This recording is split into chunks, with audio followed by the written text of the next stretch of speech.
We'll get started.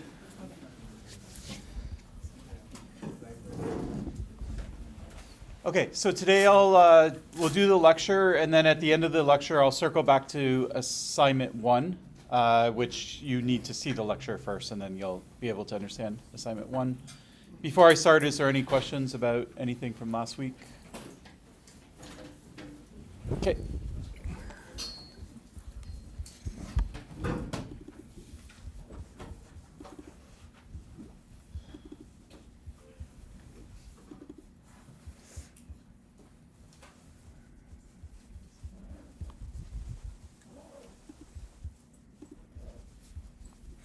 Okay, so this lecture we will talk about another high-level methodology.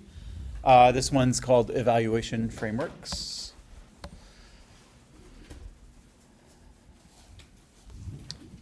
Essentially, we've seen another high-level methodology last class, which is STRIDE. And so STRIDE, what you're going to do is you're going to pick one thing, piece of software, piece of hardware, a protocol, whatever, and then you'll do STRIDE on it. You'll think about all the different, types of attacks and vectors of attacks and things like that. For evaluation frameworks, what we're going to do is sort of a comparison between more than one solution. Okay, so it's going to be a way of comparing different options or alternatives for something that would achieve the same thing for you. Later, we'll do a brief interlude of something called usability because it's relevant to evaluation frameworks in the next 2 lectures. Then we're going to move into attack trees, and attack trees is another high-level methodology. And it's even more narrower than STRIDE in the sense that you just look at one property of one system. So it's the narrowest. It's also the one where you can go really deep if you want. I'll demonstrate that to you by basically doing an attack tree across 3 lectures. So we're going to take 3 entire lectures just to do an attack tree for a protocol called HTTPS, but we'll get there. Okay, so the main sort of message of an evaluation framework, economists like to say there's no solutions, only trade-offs, meaning there's lots of different ways of doing things. There's no right way or wrong way. There's just trade-offs, right? So this is better in this regard, but it's worse in this regard. Security is a lot like that. So there's different options that you have. It's very rare that there's one option that's strictly better than all the other options. There's usually trade-offs, and so one might be really secure, but it might be bad on performance, or another one might be very fast, but it's not as secure.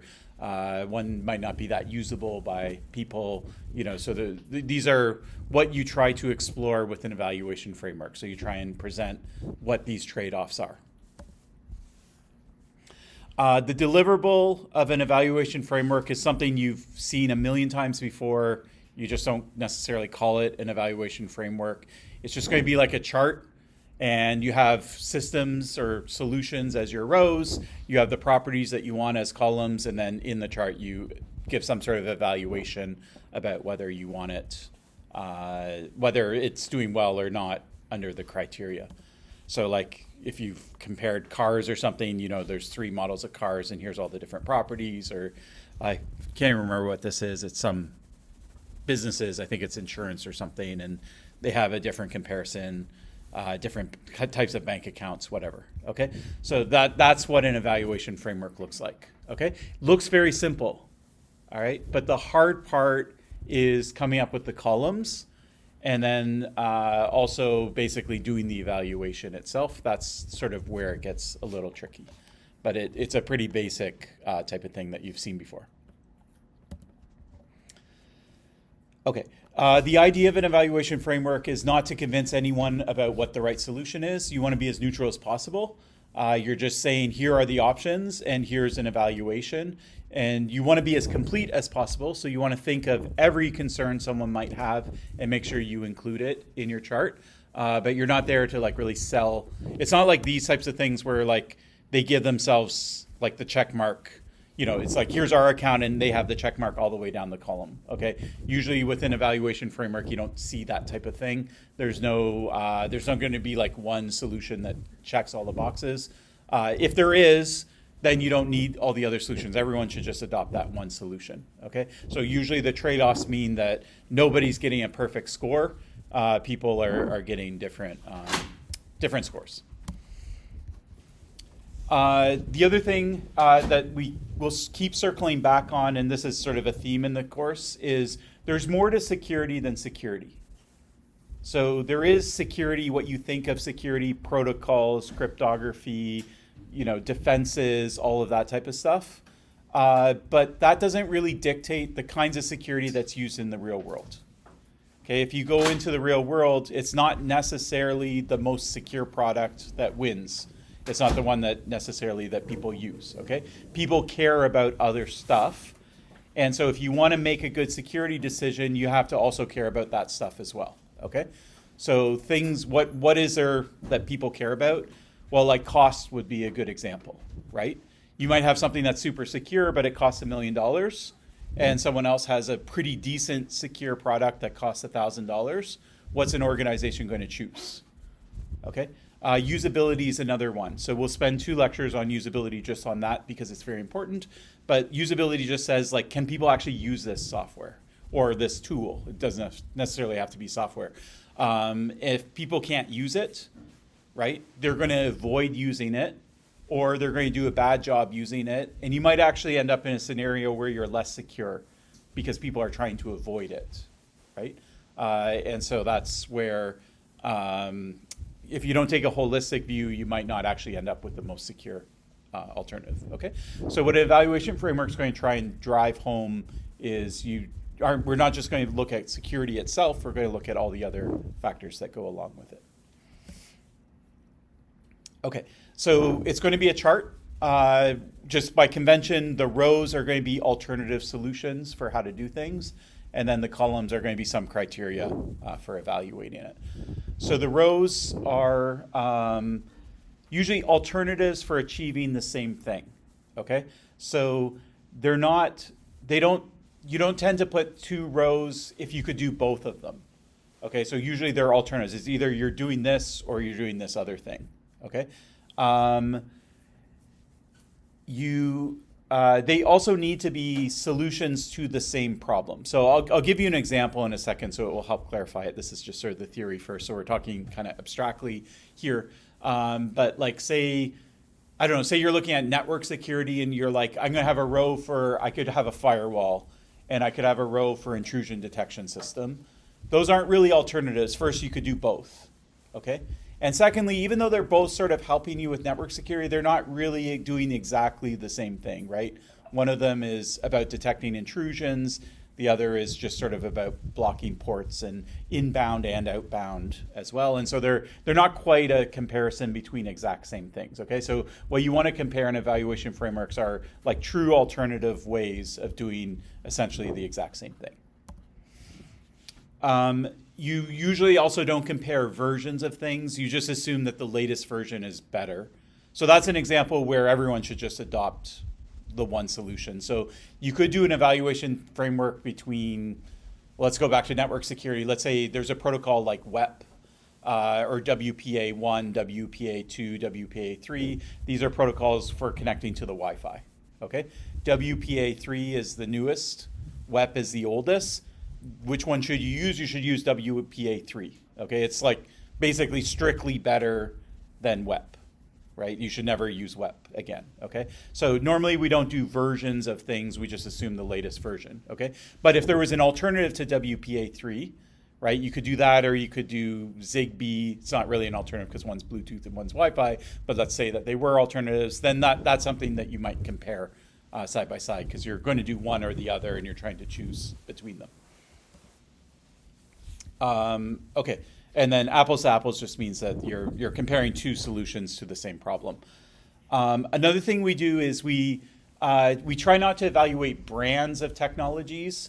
We tend to distill what that brand is doing, like what's the actual category of thing that it's doing, and then we compare the categories as opposed to the actual brands themselves. So, for example, let's say you're comparing cars.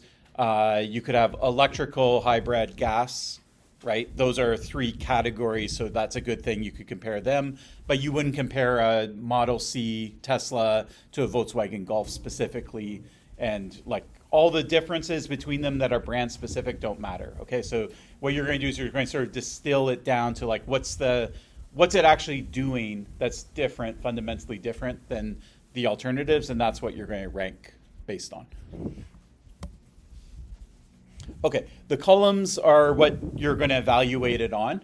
And this is something that when you see it and it's done, it looks obvious. You're like, yeah, those are the columns, it's clear. But when you're looking at a blank page and you're trying to come up with the columns, it is harder than it looks, and you'll experience this yourself in the assignment. It's okay if it takes you a couple iterations, so you can pencil in columns and then you can kind of look at it and you can realize that, oh, those two columns are measuring the same thing, or this column's the exact opposite of this other column, and so I don't need both of them, or this column's kind of measuring three things at once, so I need to split it into three different columns. Another thing we do with a column is okay, so basically here's where we're going. We're going to have a bunch of rows, so they're different systems. We're going to have a bunch of columns. They're the properties that you want. And then inside the cells, we're just going to use a simple system like a dot or no dot. So you either get the dot or you don't get the dot. Okay. Now, you could write a column like, okay, so let's go to WEP or WPA as an example. Okay. So you could have a column like, it's resilient to a man in the middle. It's vulnerable to a man in the middle. Okay. So that could be your column. And then maybe WEP gets that dot and WPA doesn't get that dot because it solves that particular attack. Okay, so that's one way of phrasing it. In this case, is it good to get the dot or is it bad to get the dot? It's bad to get the dot, right?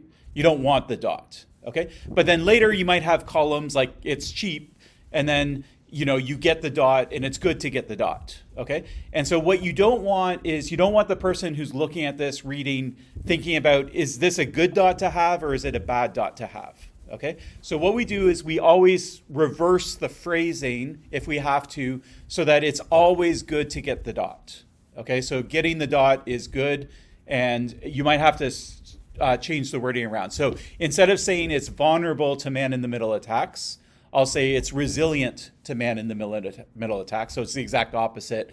Now it's good to get the dot. Okay? So I say that we phrase it positively. So we always phrase it in a way so that you want the dot. And then it's a lot easier when you look at the chart. Basically, the more dots you see, the better it's doing. And the less dots you see, the worse it's doing. Okay? We'll practice that in a second. Okay? And then in each cell, we essentially just have, there's different ways of doing it. There's no rule, but this is a way that's used in a lot of academic papers where you just have either a dot or not. And so if you have the dot, it fully satisfies the criteria. If you don't have a dot, it does not satisfy it. And then sometimes you get stuck because you feel like it's sort of halfway towards solving it. Okay, so it's doing more than nothing, but it's not quite a full solution. Then you can introduce a half dot. Okay, you could also introduce a quarter dot and a 3/4 dot, like but at the end of the day, you want to have this balance between it's pretty readable, it's easy to understand, it's not too complicated, but at the same time, you don't want to lose information because you've oversimplified. So generally, I've done this a lot. Lots of academics have done it in a three-stage scale of sort of no, partial, full tends to work well. You can usually distill any comparison that you want to do into these three levels. It's not strictly necessary, but it's a good thing to shoot for. Okay, and sometimes you might not even need the half dot. It just might be a simple yes, no. It achieves that or not. Okay, now when you write up your evaluation framework, what you need to do is you need to go column by column and say, okay, this is the criteria, and for this column, this is what it means to get a full dot. Okay, so to get a full dot, it means exactly this. To get a half dot, it means exactly this. To get no dot, it means exactly this. And if you have 10 columns, then you have 10 of those kinds of statements about what a full, half, and no dot gets for each column. Okay? And if you do a really good job here defining what it is that a full dot looks like, what a half dot looks like, and what no dot looks like, then later when you do the evaluation of the system, it should be pretty easy. Okay, it should be like very clear once you consider the system, you sort of immediately know which category it's in because you had really crisp definitions of what this means. Okay. Okay. Questions about this sort of high level idea before we go into an example? Yeah. So, sir, this is the way how we're going to do the assignment?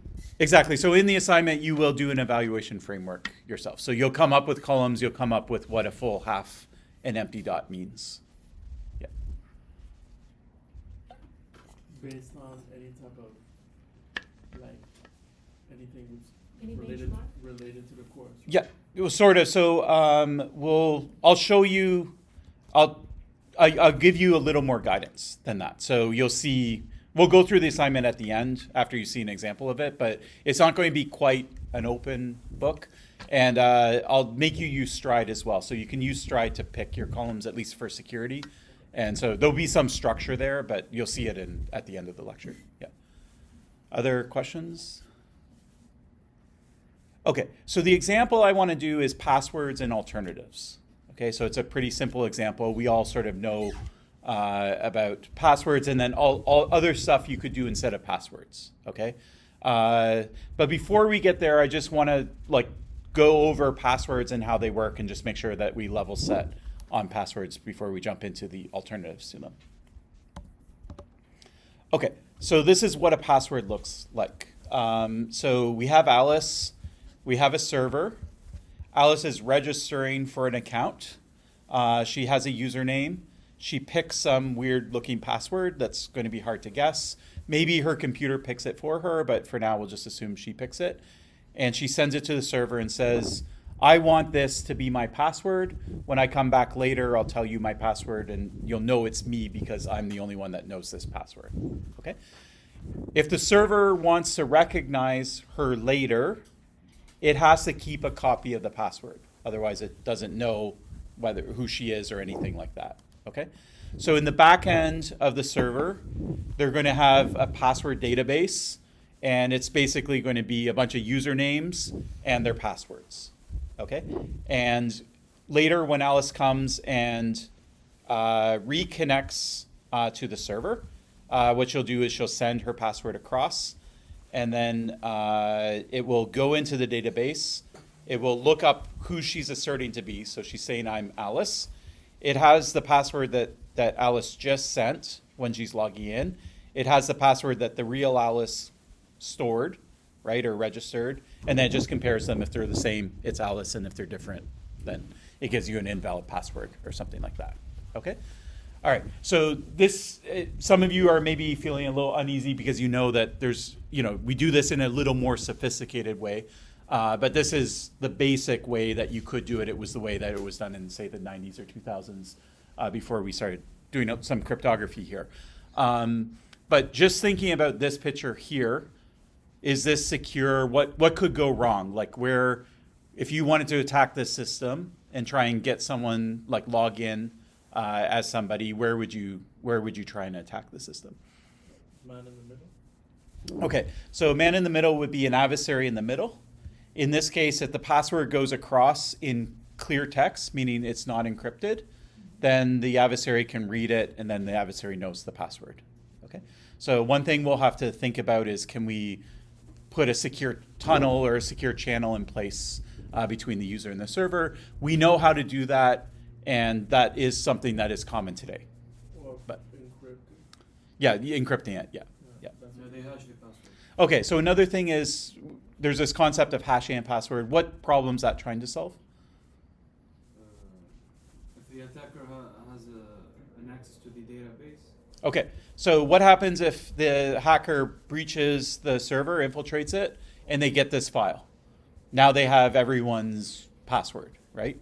And you've heard of that happening, right? You've seen in the news, there's password breaches where people break in and they dump all the passwords for a website. Okay, so I can attack it here I can attack it here at the server. Anywhere else you might want to attack it? You could try to get it from the person themselves Oh. somehow, like, I don't know, figure out where they wrote it down or. Okay, so you can attack on the user side itself. So one thing you're sort of hinting at is you could maybe guess it or coerce it or something like that. So you could try and get it out of Alice's brain, right? Or you could try to intercept it when it's going between Alice's brain and out of her computer here. So there's a bunch of steps that the password's going to go through, and you could try to attack it there. Okay. So with passwords, it's effectively, yeah, you can attack it anywhere along this chain. So let's start at the user side, and then we'll work our way to the server side. So Alice is thinking about her password. You can guess it. So that's your first shot of doing it. Okay. The second thing is Alice has to transfer the password from her brain to her computer. She's probably going to type it in. Okay.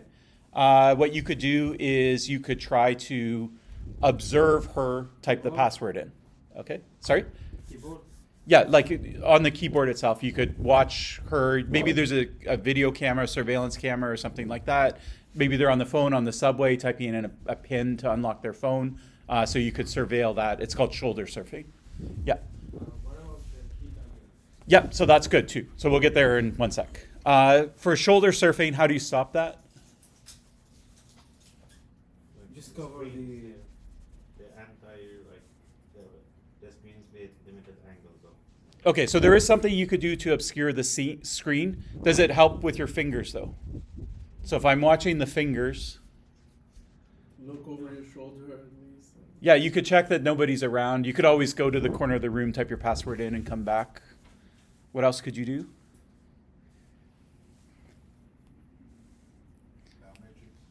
Yeah, so you could just replace passwords with something completely different, and that's where we're going. So we'll eventually do that. But let's say you're stuck with a password. The website only accepts passwords. Password managers. So again, that's an alternative, but yes, that will solve that problem. But let's say, I mean, if you're stuck with a password, you can usually use a password manager anyway. You could do what Edward Snowden does.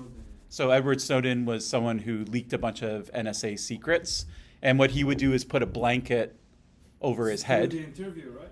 Yes, yeah. So he would. He was typing in a password. He met some journalists before he leaked all this data, and he had to put a password in. And he was very concerned that the NSA were watching or someone was watching, and he didn't want it to leak. And so you can see him. He's actually on a bed here, sitting with a blanket over him. So there's a video here of him doing it. The video actually intercuts to movies. So there's a documentary, which is like a real life thing, and then there's a like a film version of it with Joseph Gordon-Levitt playing Edward Snowden. And so this sort of some of that footage is from the movie, and some of it, if it says Snowden here, it's from the movie, and if it says Citizen4, it's from the documentary. But anyways, okay, so that's maybe an So extreme you would do that? type of thing. Okay. No, I mean, like, it's extreme. This is an extreme circumstance. I'm not suggesting that you do it, but it goes to show you that that is a threat, right? And if it was national state secrets that you were talking about, maybe you would do it in public. He's in Russia. Yeah, I know. If he leaves the Russia, they will arrest him. Yeah, so that's a whole thing that we won't get into, but yeah. Okay. Another thing is keystroke logging. Okay, so now what we're going to do is Alice has got it into the keyboard without someone intercepting it. Okay, so she's typing the keys on the keyboard, right? And those keys are being transmitted to the computer. Now, normally with laptops, the keyboard and the computer are part of the same piece of hardware. But with older style computers like this one, right, there's a cord. And so my password is on this cord, right? As I'm typing it, it's on this cord. If you can pull it off of this cord, then you know my password. Okay? How do you pull it off the cord? So there's a bunch of different ways. The easiest thing you can do is you can get a little USB dongle that looks like this. So you plug the keyboard into the dongle, and then you plug the dongle into the computer. Everything works fine. It's just like a keyboard, but this is in the middle, and it's making a recording of everything that's being typed. and it maybe has Wi-Fi, so it's phoning it to some server that you set up, or you just leave it there for a couple weeks, then you come back a couple weeks later, you put it in your pocket, and it just stores all the stuff on the dongle itself. And so this is an article because someone walked around Concordia's library, and there's lots of computers sitting there where students can use them and like search for books and check their email and things like that. And they discovered that there was a bunch of these dongles on those computers, and no one knows, I think to this day, who put them there. They didn't come back for them. But anyways, now when you do this, you're getting everything that's typed. Okay, so it doesn't know what the user is doing. It doesn't know they're going to a website. It doesn't see the screen. It just Right. stores what you did type. It stores every character. Okay? Yes. But normally, before you put a password in, you usually put a user account. And user accounts might be an email address. So what you can do is you can just search through the logs and look for an @ symbol, a word, a .com or .ca. For Concordia, it'd be easy. Just look for @concordia.ca. And then the next thing to come is probably a password. So, yeah. You could also do it through some type of malware or something like that. You do key logging too. Yep, yeah, exactly. Yeah, so we'll get there next.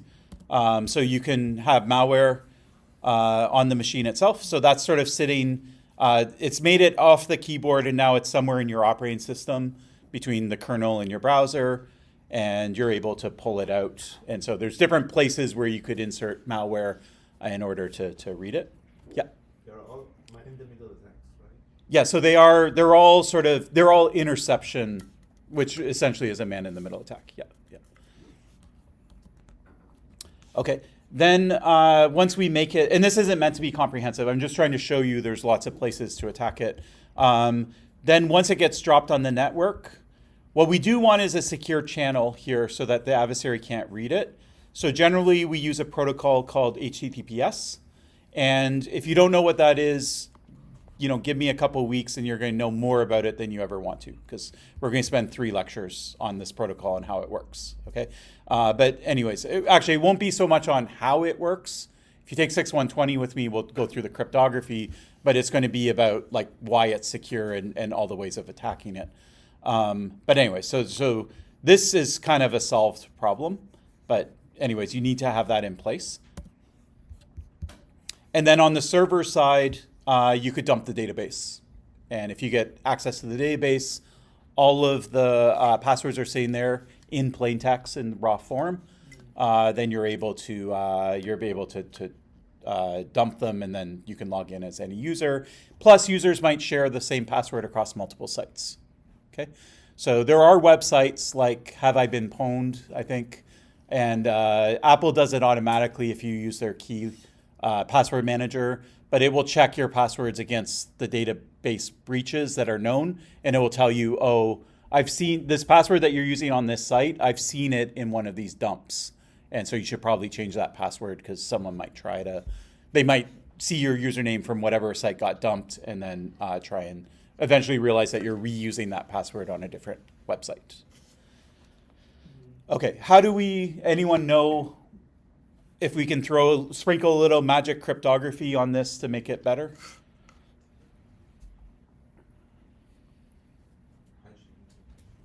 Okay, so generally what we do is we use something called a hash. If you haven't taken cryptography, it doesn't matter.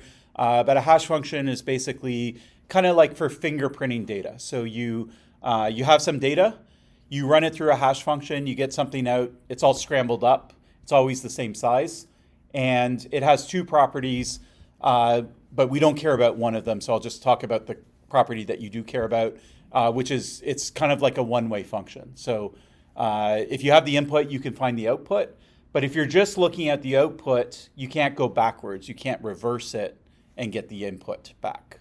So that's the property of it, okay? Now, there's still a problem with hash functions. It seems like it solves the problem. You just hash the passwords here, and then now you can't. First off, let's just remind ourselves that it still works, right? So what happens is Alice's password is being stored here as a hash. Later, she comes back and she logs in, and she says what her password is.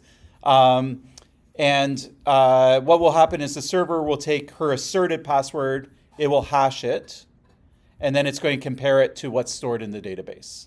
Okay? This works because a hash function is what we call deterministic, which means if you always start with the same input, you get the same output. So if I hash her password 10 times, I'm always going to get the same output 10 times. Okay? If it were randomed, then it wouldn't work at all. Okay? Then I couldn't compare this to the hash. Now, some people think about, well, what if Alice hashed it first? So she has her password, she hashes it and sends it across. Then her password here is just a regular password. Like her password is just whatever the output of the hash is, that's just her password. And now if you were able to dump this password, you get the hash of her password. You could submit it on the wire even though you don't know the password that hashes to it, and the server would accept it. Okay? So you don't do the hash on the client side, the server does the hash itself. Okay? Now there's a problem with this, which goes back to this deterministic. Even though it's one way, even though looking at the output of the hash, I can't find the input, what I can do is I can always go through the right way, which is start with the input and generate the output. And so what I'll do is I'll guess. I'll guess a password, I'll hash it, I'll compare it to what's sitting here. If it's not the same, then I'll move on and I'll guess again. And then I'll compare it, I'll hash it and compare it, and I'll keep doing that as fast as I can do it. Brute forcing. Brute forcing, exhaustive search. Yeah. Computers are really fast. And yeah, so all the passwords that I'll start with to guess, we call that a dictionary, right? So a dictionary, so I'll start with let's say I think it's in English, then I might start with lots of English words. Then I might try combinations of 2 or 3 English words. Then I might say, I think, sometimes you require a number, so maybe someone's going to replace like an E with the number 3 or something like that. So then I'll try that combination. And you can get these dictionaries and the cracking tools, okay? So like Johnny the Ripper, things like that. And they will work really, really fast, okay? But it gets worse. The worst thing is that if everyone uses the same hash function, let's say everyone uses SHA-3, then actually just one person has to do it once. They take the dictionary and they run it through SHA-3. They produce, so now you have a file that's here's the output and here's the input. You put it on BitTorrent, everyone downloads it. You don't even have to crack the password. You don't have to do the exhaustive search yourself. Someone else did the exhaustive search for you. You just take it and you look up and see if that output is sitting somewhere. Okay? And people will keep adding more and more complex to it, like kinds of things to it. Okay? Yeah. Does it over time? Does it get close to like breaking the hash, or not breaking, but making it really weaker? So it doesn't weaken the hash because the output is still so big. So like the number of hashes so the output of a hash is typically 256 bits. That means you have 2 to the power of 256 possible outputs, and that's like bigger than the atoms in the universe. Yeah, but collectively we won't get there, right? Yeah, so collectively we might get trillions or quadrillion, I don't know what's bigger than trillions of passwords. And that's so small compared to the output. Like the output space is just so huge you can't even really imagine it as a human. Yeah. Okay, so let's say someone does that, they do the exhaustive search for you and they just give you the results so you don't have to do it. We have a name for it. We call it a rainbow table. So a rainbow table is just someone did all of the work for you. Okay. Now we can't stop the attack fundamentally, but what we can do is we can ruin the rainbow table for everyone. Okay. Any ideas how? So how? What does that mean? That's a nice word. Random String. Yeah. One can Randomness. random string. Okay. So what we're going to do is we're going to take the password when we hash it, and we're going to take a random value called a salt. And for every password in our database, we're going to use a different value for the salt. Okay? And we're going to store the salt in the table as well. Okay? So in the table, I should have this drawn better, but we'll have a username, we'll have a hash of the password, we'll have the salt value that we used. Okay, so it's not a secret value, it's just a random value. Alice comes back, she says, here's my password. what I'll do is I'll go in the database, I'll find Alice's entry, I'll find her salt value, and then I'll hash her asserted password and her salt together, and then I'll see if it equals the result here or not. Okay? And then that, if it does, then I know I have the right password. If the salt isn't sitting there, then I can't match her asserted password to what's stored in the database. So that's why it has to sit there. Okay? Why does this break a rainbow table? It breaks a rainbow table because somebody exhaustively searched every password without the salt, right? But now that I have a salt, the outputs are all different. They're still deterministic, but they're just a completely different output. So that rainbow table doesn't help me, okay? So it doesn't solve an exhaustive search attack. It just means I have to go back and do it myself. So I would have to break into the database. I would get the hash of the password and the salt, and now I'm going to have to guess every password with that salt value. And let's say I win, I find an output. It also only breaks Alice's password because David will have a different salt value. So then I'd have to redo it for David. So like sometimes it depends on the adversary's goal. Sometimes they just want one account or they're targeting one person. They want that person's password. Other times it's like, I just want a bunch of accounts on this server because I'm going to turn them all into bots. And the more I can get, the better. Then the salts, you're going to have to redo that attack on each account. Yeah. Regarding the rainbow table, isn't it only used for random passwords? Because it's only going to check the hashes, right? It's not going to compare it with a dictionary. So it's just going to, like, I think, I might be getting it wrong, but I think it only works, does it work for like passwords that a user would generate like from a word? Yeah, or so is it just like a random, like a hash, just random letters and numbers? So no, you'll run a dictionary through a hash table to generate the rainbow table. And so when you look at the rainbow table, there's two entries. One is the output hash, and then the other is the raw textbook the raw password that gives you that output, Okay. that hash output. And you need that because if you're going to come in and log in, say as Alice, you need to know the raw password because the server's going to take it and hash it, right? And so you can't impersonate Alice unless if you know the actual password itself. Yeah. Yes. I was going to ask, what if we store the hash of the hash of the hash? Great question. So what if we hash and hash and hash and hash and hash? And then What? you store like let's say like 10 times hash. Yep. Then you store like the 10th hash. Yep. So once Alice like kind of tries to log in, then you compare the hash of Alice to the one you have. Is that secure or is still? Yes, so it is actually. And so that's actually what this notation, I was just about to get there. So we have the hash, and this 1,000 means actually that you hash it 1,000 times. So it's exactly what you say. And then I store the 1,000th hash of it. But why does that help? So you're right that it helps, but why? Is it like an import one-time passport scheme? So that's something different. Yeah. I won't explain that, but it's not. That's something different. Yeah. Okay, so the reason this helps, hashing 1,000 times, is it actually just slows things down for the adversary. So if I'm doing an exhaustive search and I'm guessing one password, it now takes me 1,000 times as long to get the output to check. And then I check the second one and I check the third one. So it's slowing me down a lot because I'm guessing lots of passwords. It's also slowing the user down because now when the user logs in, the server has to hash it 1,000 times as well. But because it's just doing it once for one user, you don't really feel it, right? So you want to set this parameter carefully.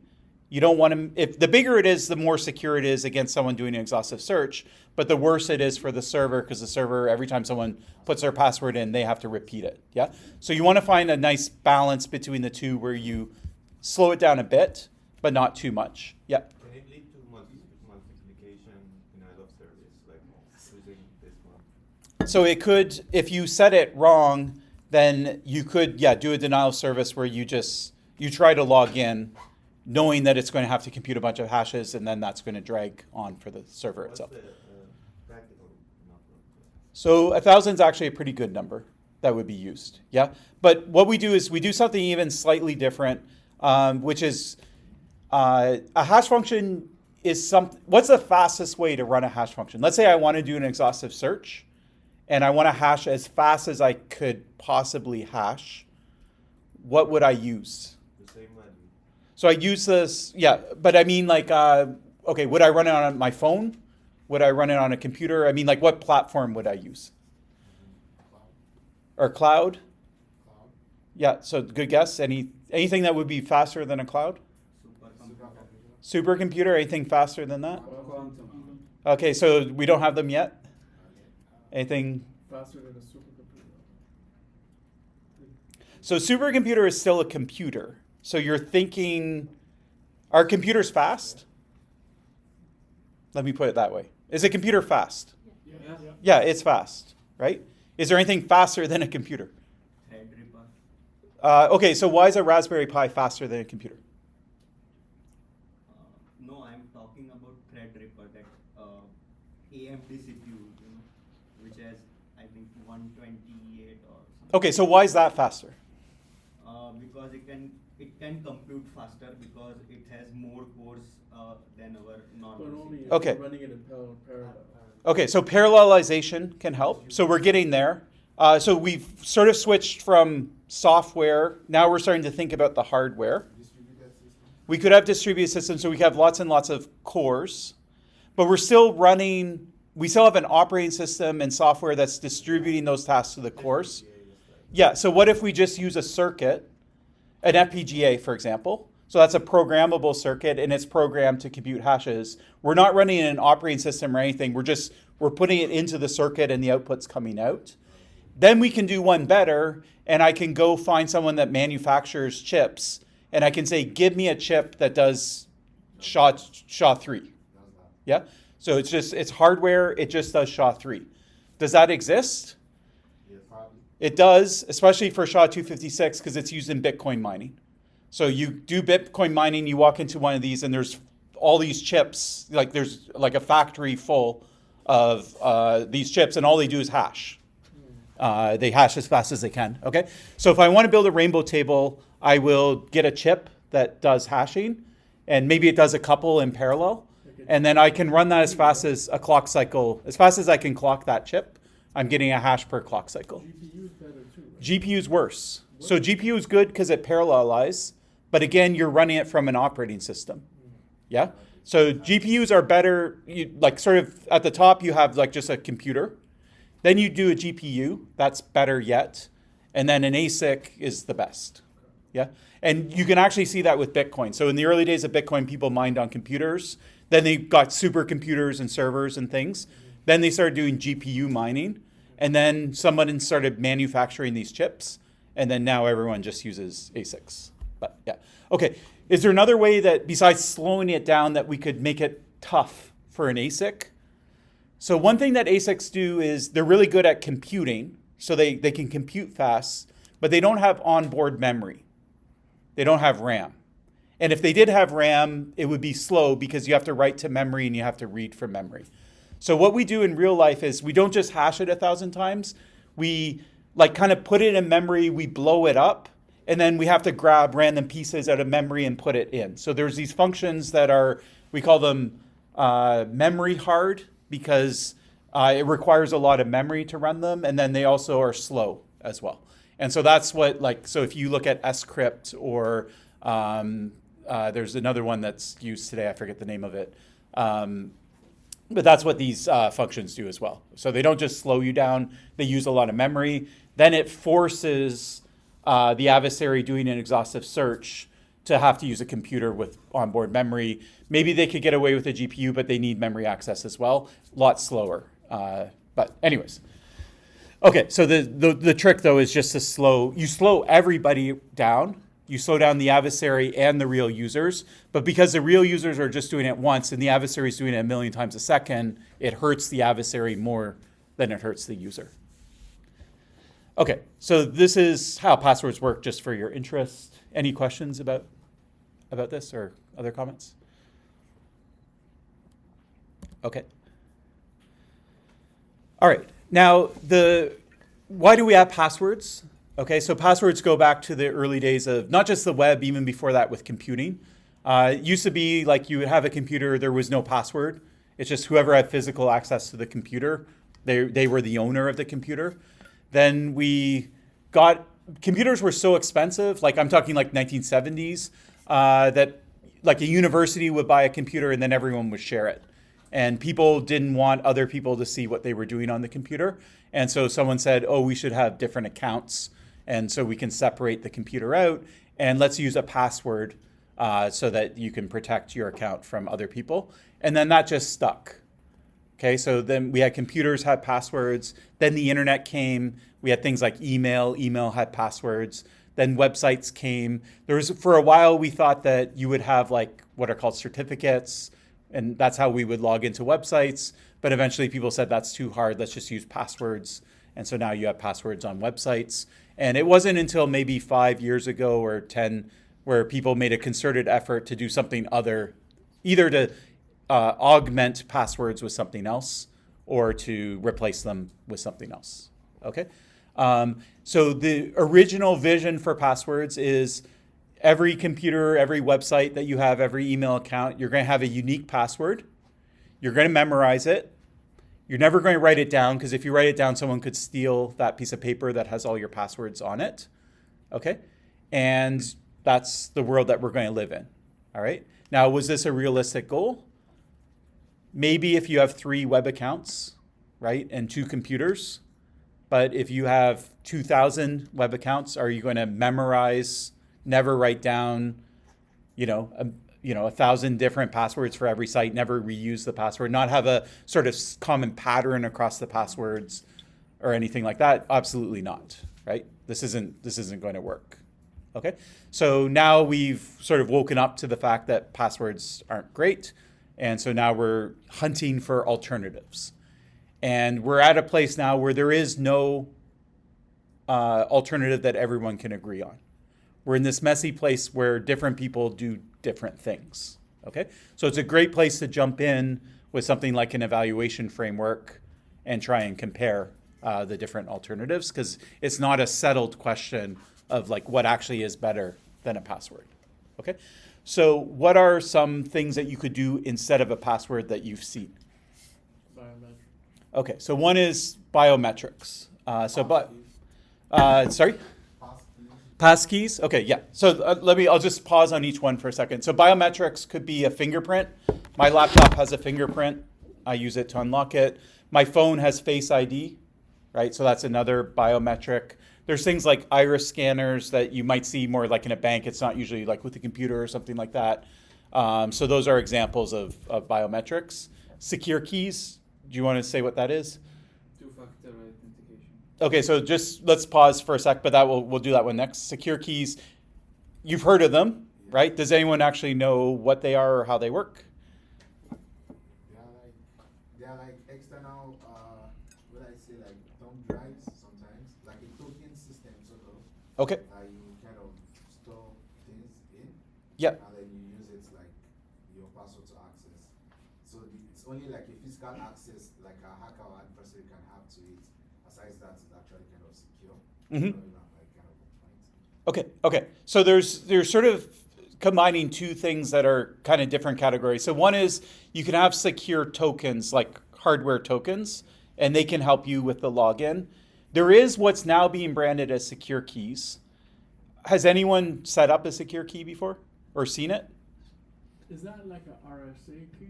So we'll get there. So that's the hardware token thing. So secure keys is something you're going to see a lot in the next year or two, especially if you have, I don't know what it's like on Windows, but on Macs, it's like I have it set up on everything, Amazon, Google, GitHub, everyone wants me to do a secure key. Okay. So what it is it's actually a cryptographic key that you store on your computer and it's locked in the hardware of your computer. So it's not sitting on your hard drive. It's put into this secure enclave that's a chip that Apple has in their products. And in order to access that enclave, you have to use your fingerprint or biometric. So it's kind of like a cryptographic key that's stored, that's wrapped in a biometric. But the important thing is it's on my computer. So if I sit down at another computer, I can't log in with my secure key because I don't have it there. It's on my physical device. Yeah. Okay. Then there's RSA tokens and there's two-factor authentication. So let's start with two-factor authentication. What's that? That's where you use like your email or the authenticator app from Microsoft Yeah. or something. Okay. What's the point of it? So that they could prove that you're the actual, like it's Verify that you're the. So that's the goal of it. But like, what? How does a two-factor help?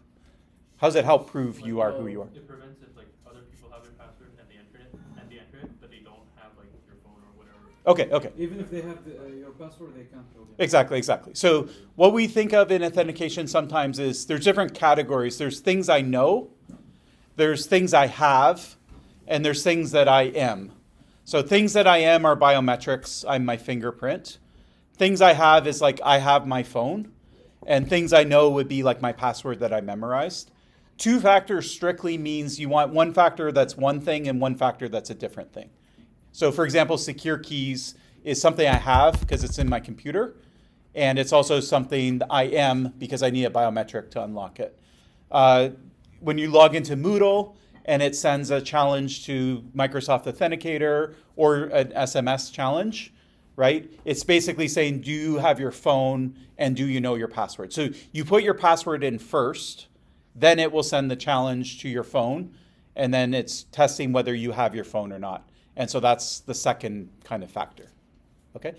RSA keys, does anyone know what those are?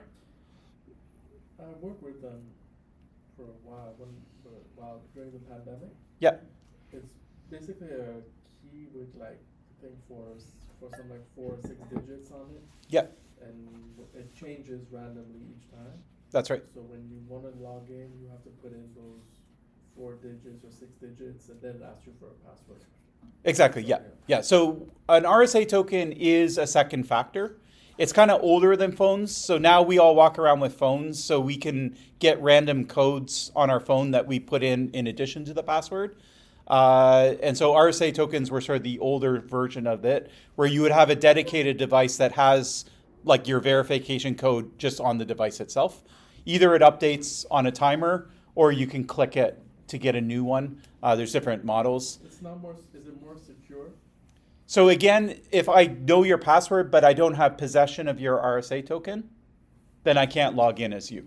So it's the exact same threat. It's strictly a second factor authentication. It's just basically another example of two-factor authentication. Yeah. Okay, so that's good. Anything else? OTP.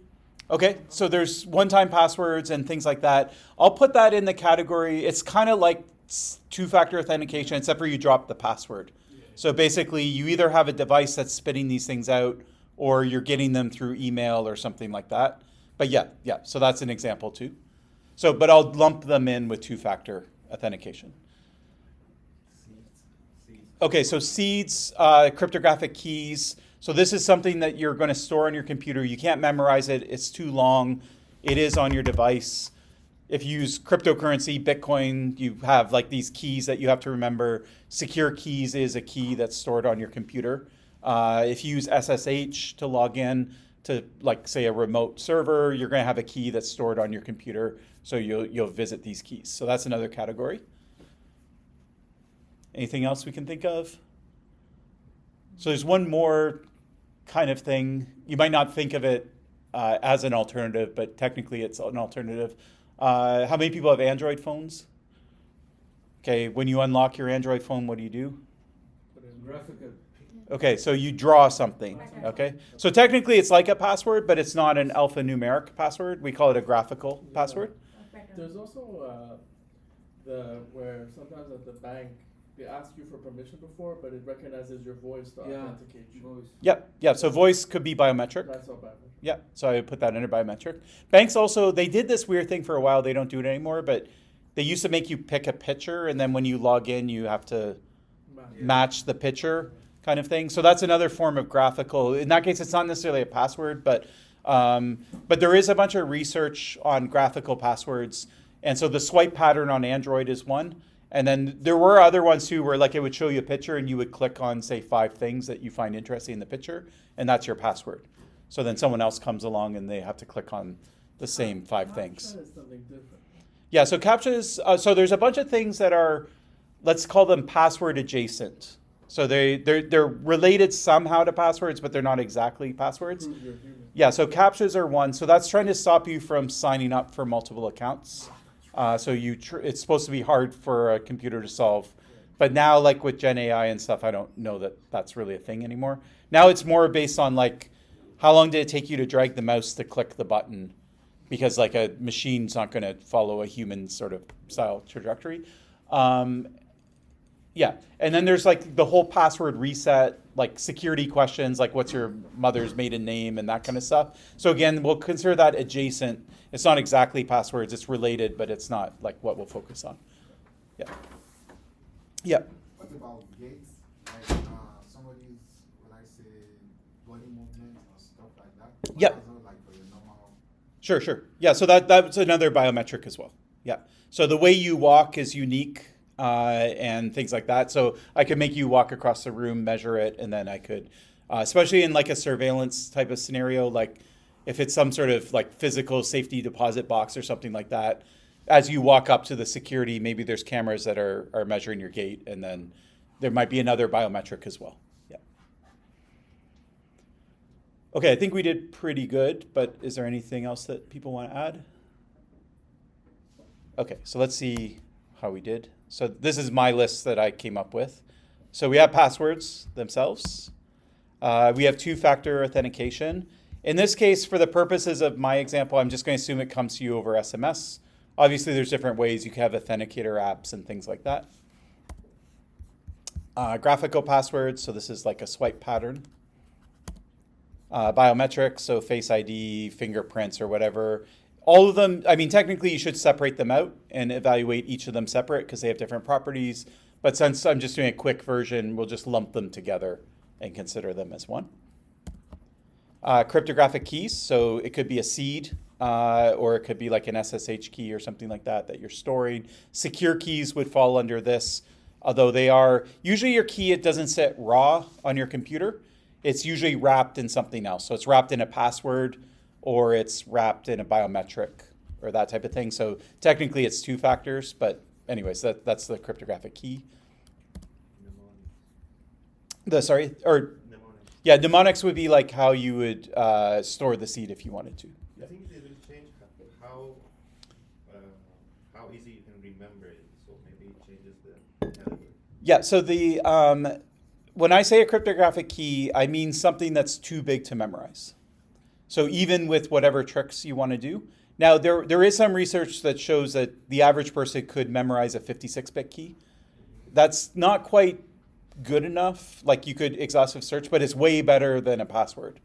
But you can probably only memorize one 56-bit key. You couldn't have a key for every website, for example. Yeah. So we'll just treat it strictly as something you store and you don't remember. Okay, a password manager, I think you mentioned it earlier, but we didn't mention it in the context of all the alternatives. It's another thing where it's basically going to generate the password for you. So I don't have to remember it anymore. It's going to pick it for me. It's going to pick it usually very random, so it's good. And I may have like a master password that I have to use to unlock my passwords, or I might have a biometric or something like that. But yeah, password managers, and the nice thing is they're compatible with passwords. So like these things, you have to stop using passwords and like, say Concordia wanted to implement one of these. They did implement two-factor authentication. They had to change their whole back-end system, right? If we all just use password managers instead, Concordia doesn't have to change anything, right? So that's one thing to think about when you're comparing them, but that's a password manager. Of all the things on the list, this is my personal preference. It's what I would prefer to use, but. So the password manager is just when the operating or the browser asks you to save the password on the system itself, right? Correct, yes. You don't have to actually type it in every time it's there. Exactly. But I saw somewhere that biometrics is actually the most secure one. Okay, so let's. Because if somebody compromises your computer, then they have access to everything. So, but if it's biometric, they can't actually access it. Right? Okay, so let's think about that. First, I'll have a slide about that later. But first off, let me just pose the question now. Can someone not steal your biometric? They can. Well, if they like chop off your finger. Okay, so they could chop your finger off. Yeah. But could they do something else? Yeah, that gummy. Yeah, they could just lift your fingerprint, 3D print like a rubber finger. Yeah. What type about of- the face? Yeah, so face is another thing where you'd have to 3D print a face I basically think iris is. and walk around with it. And, you know, I think your iris is the most secure. yeah, maybe. Like, But- it's so slow. Yes, yeah. Anyways, I'll have a slide about that later. So let's just put a pin in it. But this is what an RSA token looks like. So it has this. It's like a two-factor. Instead of getting it over SMS, it's just on this device that you have.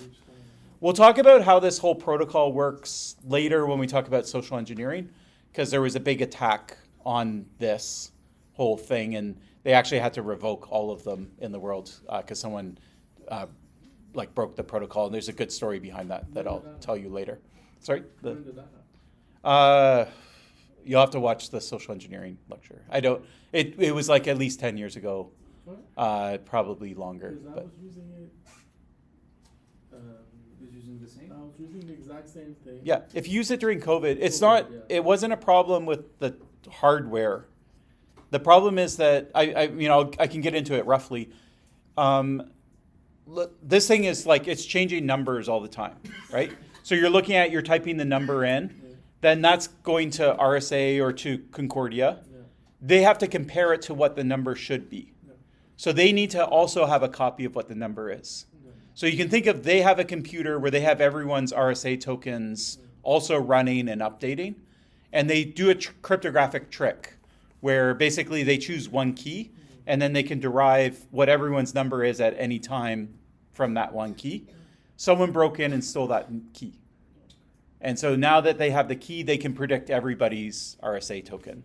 That's essentially it. But the way they did it was it started with a social engineering attack. So they got like somebody in the RSA's company's computer compromised, and then they were able to spread from there. Yeah. So that story I'll tell you later. But here's another one. So we forgot about this. So single sign-on, right? So in this case, I already have a password for Google. So why do I have to set a password to play a game, like that I downloaded on my phone? Instead of having two passwords, one for Google, one for the game, I could use my Google password, to play the game. Yeah. Pros and cons of this? Yeah.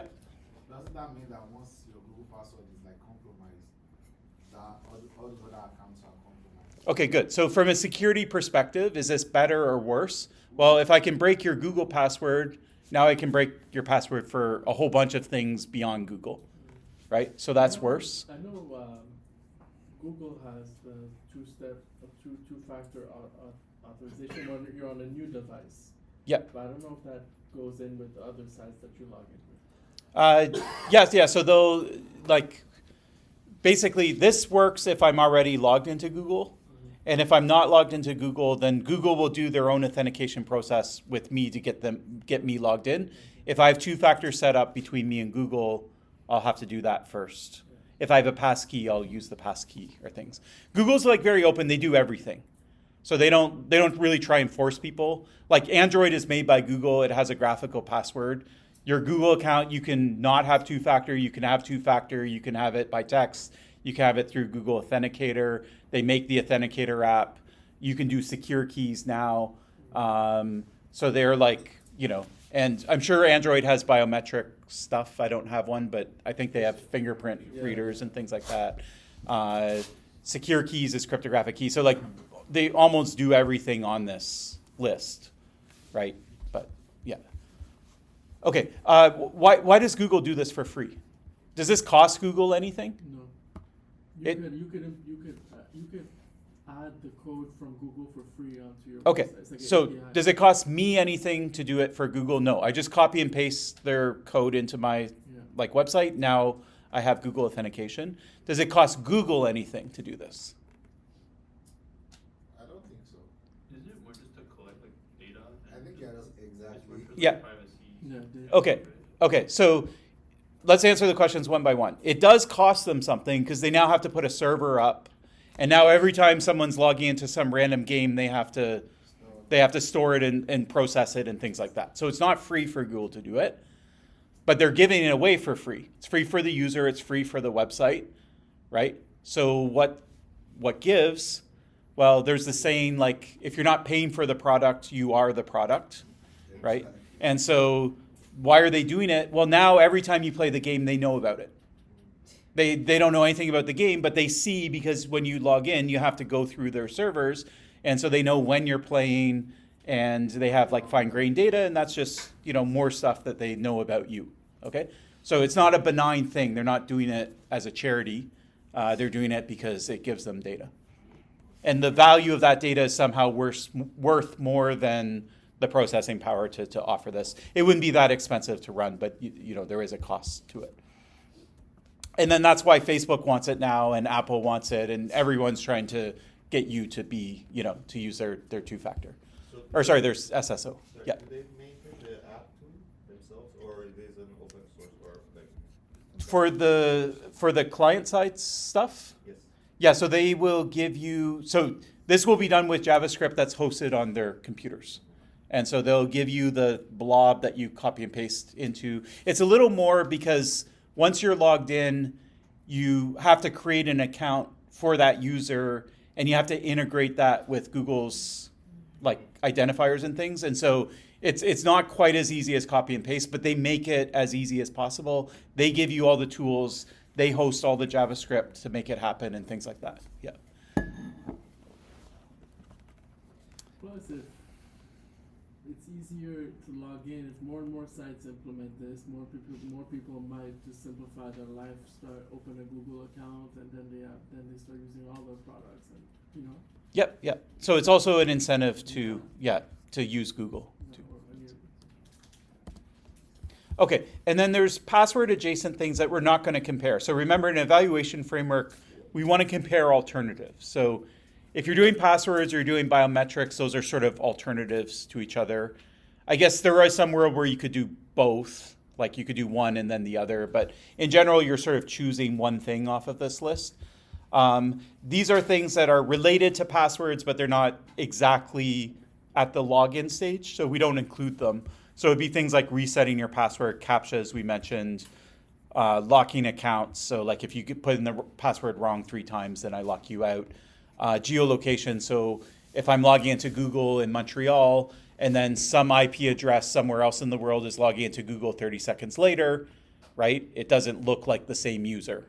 And so then they might lock it, or they might force you to use a password, or they might ask for more authentication, or make you have to log in from a second device or something. So they might increase the level of authentication in those kinds of cases. Okay, other questions or comments about this? Okay, good. So what we want to do now is we want to compare these in a structured way, and we're going to build an evaluation framework for them. So the assignment won't be for this. This is something we'll do in class. we can't use it. So you'll see, just wait for the assignment. Yeah. So I'll give you what you're going to compare in the assignment itself. You don't have to come up with it yourself. Yeah. I'll give you the rows, you'll come up with the columns, essentially. Okay. It's a good time for a break, though, so why don't we take 10 minutes, and then we'll do the evaluation framework when you guys get back. It's a really interesting course. Okay.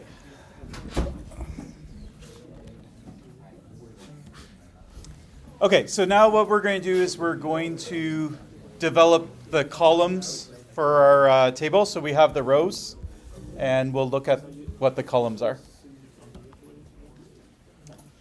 Okay, so we're going to use a framework that's used a lot, where we're going to cluster columns according to 3 categories. So this is a security course, so security is going to be there. That's the whole point. But beyond security, we're going to look at kind of 2 factors. So one is usability. So that means how easy is it for a human to use this system? And the other we'll look at is deployability. And that's sort of like how easy is it for, say, Concordia to roll one of these things out. Also for the user and any other stakeholder in the system itself, okay? So like what are the hindrances to it, okay? So something might do really well in security, but if it's hard to deploy, then you might see limited adoption. It might do really well in security, but if it's not usable for people, then you might also see limited deployment, okay? So part of the point here is that security isn't the whole story about why we have any particular thing itself, okay? So we call this UDS. There's a paper here that's on Moodle. This paper does an evaluation framework for exactly what we're doing, password alternatives, and they use this kind of framework. So what I'm doing is a very kind of rough draft of what you would find in this paper, and I'll show you what's in this paper at the end after we do it. Okay, so let's go through these categories sort of one by one. So usability, what does that mean? It basically means humans are going to have to use this system at the end of the day. So thinking from their perspective, we want to make it as easy as possible for them. So there's different things that we might consider. Deployability will be from whoever has to deploy the system. So usually it would be like, say, take Concordia as the example. So they're going to have to deploy it. They might have to put new servers up.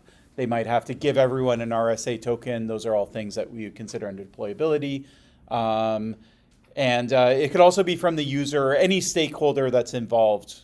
If it's some sort of deployability issue, then we think about that. And yeah. Is something just being really expensive, does that come under the Yep, deployability? exactly, yeah. So cost would be one thing under deployability, yeah. Infrastructure, new infrastructure, having to keep it online at all times, those are all kind of considerations. And then security is what we all, you get drilled into with all the other courses that you're taking, what are the security properties, what are the attacks that it solves, what are the threats that the system solves.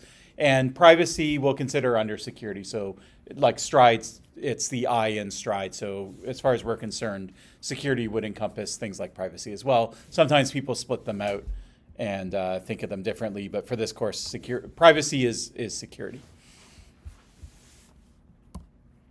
Okay, so here's some examples of things. Actually, let's do this more interactive. So what are some things on the usability standpoint? When you look at all those alternatives, think in your minds which ones are easier, which one's harder, and tell me something about why one is easier than the other or one is harder than the other. Easy to remember. Okay, so how much things do I have to remember? If I have to remember 1,000 things, I think we can agree that's worse than a system where I have to remember one thing, or remember 0 things would be even better. Yeah. Something that sort of fits into a mental framework you already have or knowledge you already have. Okay. To learn a new thing or a new system. Sure. So how easy is it to learn the new system for the first time? Yeah. Just shout stuff out. Easy to use. Okay, so that's great, but what does that mean more specifically? If So I'm this- using a mobile, is it very easy to type me? Okay, easily yeah. or something? So less to type, less physical interaction Very with physical. it, that type of thing. Yep, so setup. Accessibility. Okay, so accessibility friendly as well. So if you have a voter, or sorry, I say voters, I do voting research. If you have a user with disabilities, then you want to have accommodations as well. Yeah. Something you want. Okay, so it could be something that you already have. So I'll put this under deployability. So it's if in the converse case, if it's something I don't already own, I have to go out and buy it. There is the usability effort of going and getting it, but it's more the hindrance there is more the cost of it, or the awkwardness of having to get it and set it up and things like that. Yeah. So that and there's not. By the way, this is not a science. So if we all came up with different criteria, you'll see it with the assignment.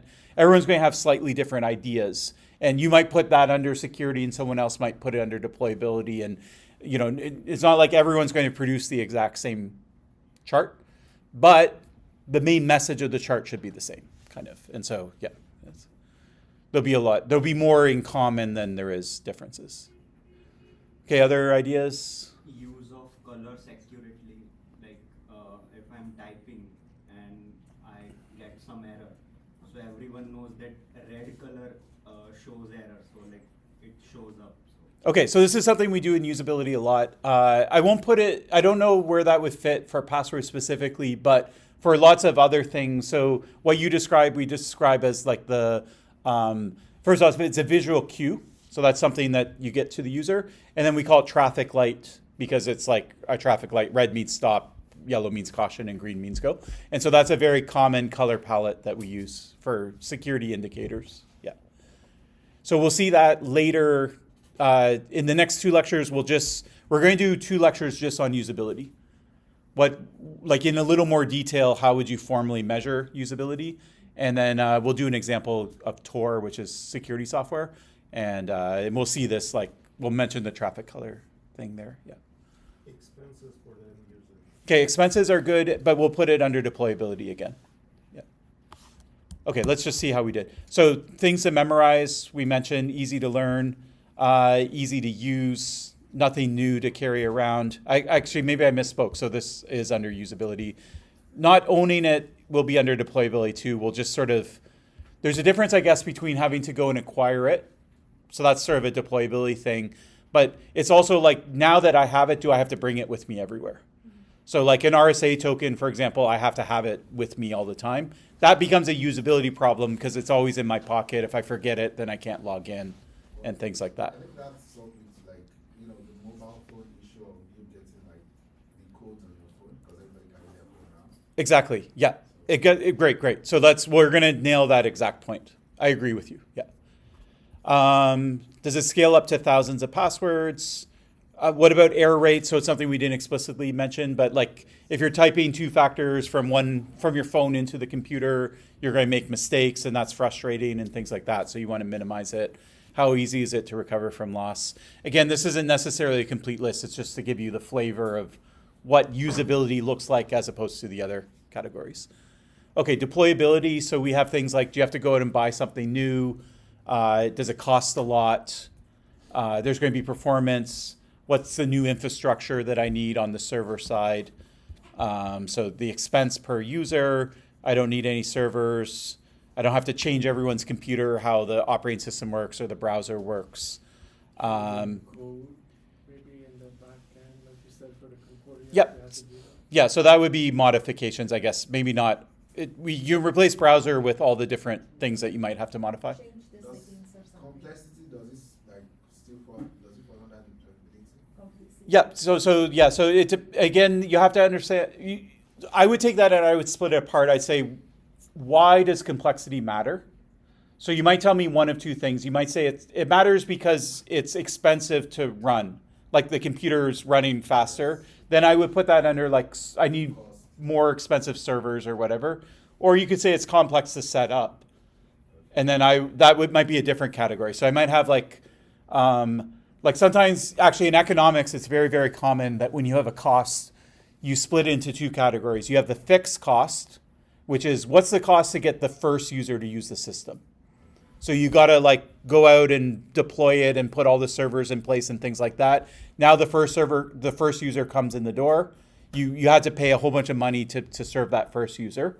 But now that that's all set up, the second user is cheaper, but then there might be still a cost per user. So we call that the marginal cost. Yeah, so security has a fixed overhead cost, and then there's the marginal cost of per user. Yeah. So if you wanted, you could split the expenses into those categories. Yeah. What about time? Like sometimes new deployment takes Time to deploy. additional time. Yep. To teach the new users about the new system. Yep. So again, you could say, okay, why is that a problem? So teaching new users, that sounds kind of like an expense, Yeah. but maybe it's a time thing, but Time it also. seems more like an expense To thing. get more users, we need more time. So Right. And then I can also think of time from a usability perspective too. So I don't have it here, but let's say there was something that was really slow to log in.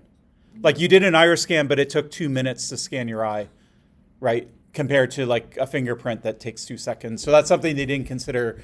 I think mainly because all biometrics are near instant, but it would be a consideration if there was something. Yeah. Yeah. We're talking all about the smartphone world, but there are like legacy systems in other countries, so that might change things. For example, the time that you need to log in, because I've seen it, like the timeouts won't work for other countries sometimes.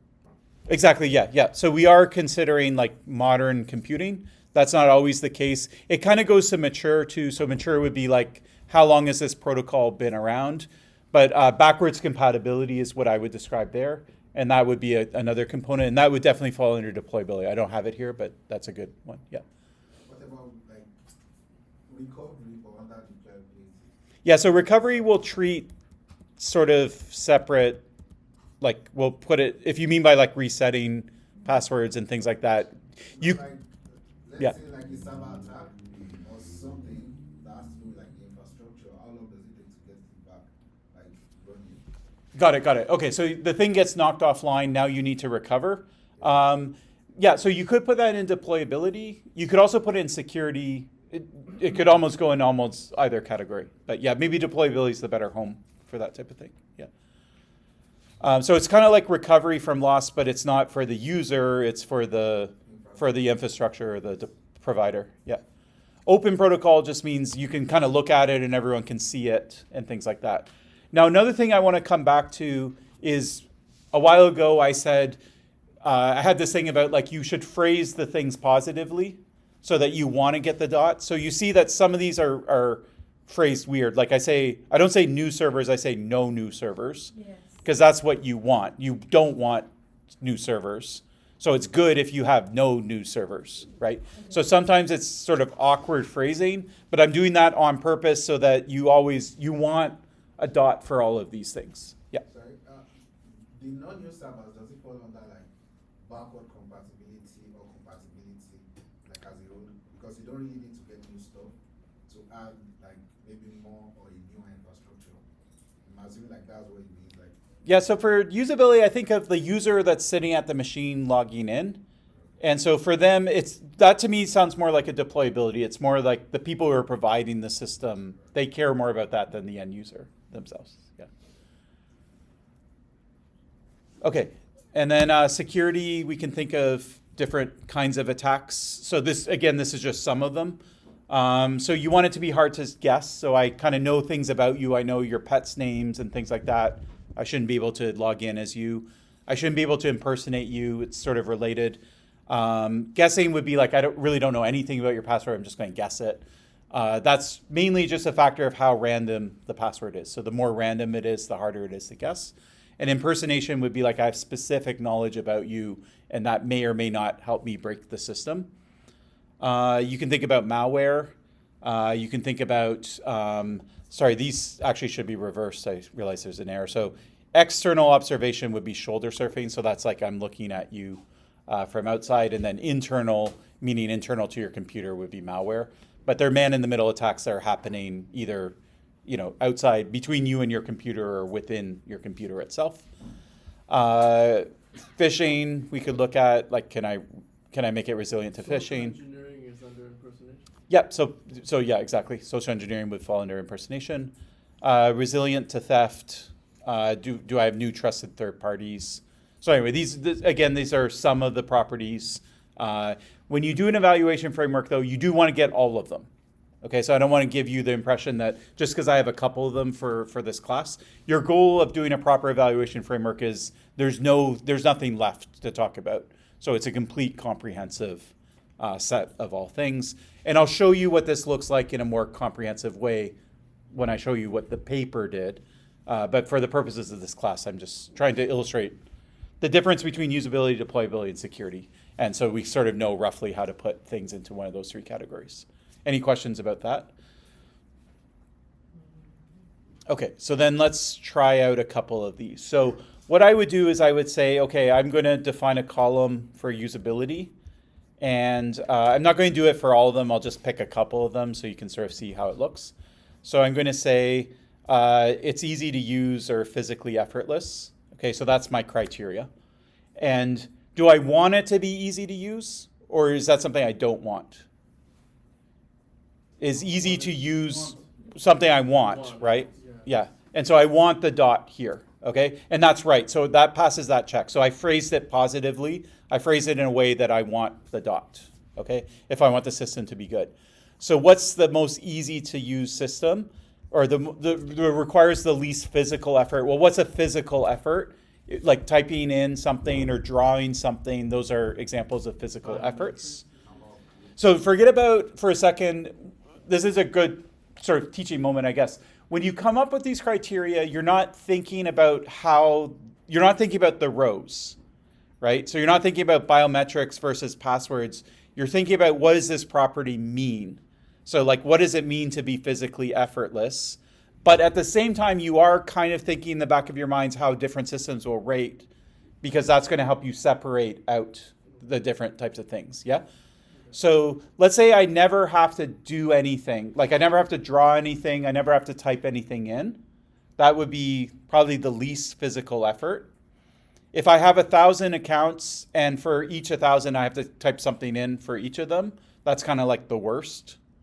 And then here we might have a middle ground and say, you know, there are some cases like say single sign-on where I have to log into Google, so I have to type something in, but I don't have to type it in for the 100 games that I want to play now that I'm signed into Google, okay?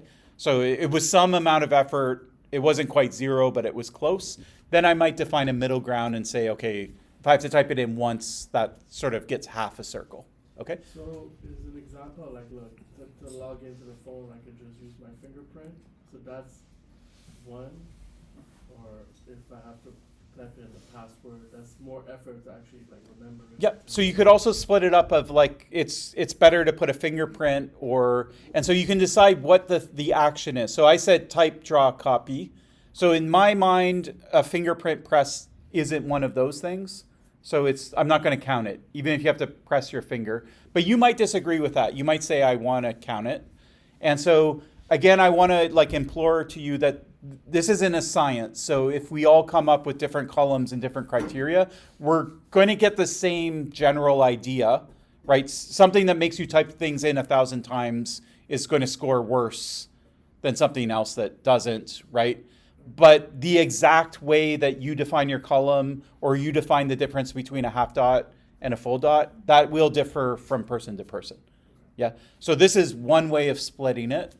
But it's not the right way or the only way to do it. Yeah. But this seemed reasonable to me. Yeah. The main thing is that you clearly define it. So people might disagree with you on how you make the criteria, but there should be no disagreement on how you apply that criteria to the systems, because everything is clearly defined. Yeah. Okay. So this is what I came up with. Nothing to memorize, very similar. So I just said, again, this is positive. I want nothing to memorize. Okay, if I said something to memorize, then I don't want the dot. In this case, because I'm saying nothing to memorize, that's what I want. So it's phrased in a positive way. So if there's no memorization, I'll give it a full dot. If I have to memorize one thing, then I'll give it a half dot. And if I don't have to memorize anything, then I'll give it, if I have to memorize one thing, like 1,000 things for 1,000 accounts, then it's going to get no dot. We could do nothing to carry. So someone mentioned, like your phone you're carrying around anyways, right? So if I have this RSA token, now I have to carry it everywhere. That looks really bad. If my password's in my brain's coming with me anyways, right? And so hopefully, that's fine, right? But what about my phone? Technically it is something to carry, but I'm also carrying it anyways, probably. It's not like the RSA token where it's like something I wouldn't normally be carrying around. So I might say that sounds like a half dot, right? It's not as bad as an RSA token, but it'd still be better if I don't need my phone at all, right? Like a lot of times my son is watching my phone and I'm trying to log into Moodle, right? And the two factors going to my phone and it's in the other room, and then I have to rip the phone out of his hands to like get the code, and then he starts screaming because I'm interrupting his video or whatever, right? So I would prefer not to have the phone at all. But anyways. Okay, security, we can do a couple. So we could look at how resilient is it to guessing. So again, I'm saying it's resilient to this attack because I want to phrase it positively. I want to be resilient to an attack. So that's why it's phrased that way. Sometimes what we do is we distinguish between online and offline attacks. So I'll just sort of go through what this is. So basically, if I'm going to try and crack your password, like I'm just going to blindly guess it, there's two ways of doing it. So let's think of like I'm trying to guess your Google password. I can go to the Google website and I know your username, and then I'll put my guess in, I'll press enter, it will say it's wrong. And then I'll put another guess in, I'll press enter, it will say it's wrong. And how fast can I guess passwords in this case? So I'm sort of limited because I have to send that packet to Google. Google has to send the packet back. Once I guess 3 times wrong, it's going to lock me out and I'm going to have to wait a day to come back. Or it's just going to slow me down or whatever. Okay, so in that kind of system, I'm kind of going through the front door of the provider. Okay, and so it's limiting how fast I can guess. What that means is that you could have a weaker password and it's going to take me longer to guess it than if I didn't have to go through the front door. Okay, the alternative is I break into Google, I steal their hashed passwords, salted and all of that stuff.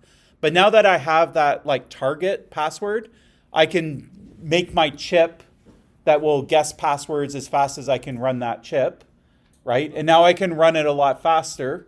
And so your password is going to have to be stronger because I'm going to be able to guess faster. Does that make sense? Yeah. Okay. So an online guessing attack, you don't need as strong of a password. So more systems will be resilient to online guessing, but let me put it a different way. They might be resilient to online, but not to offline. So they might be just random enough that if someone's slowing you down, you're probably not going to guess it. But if someone gets raw hardware access, then they're going to be able to break it. Okay?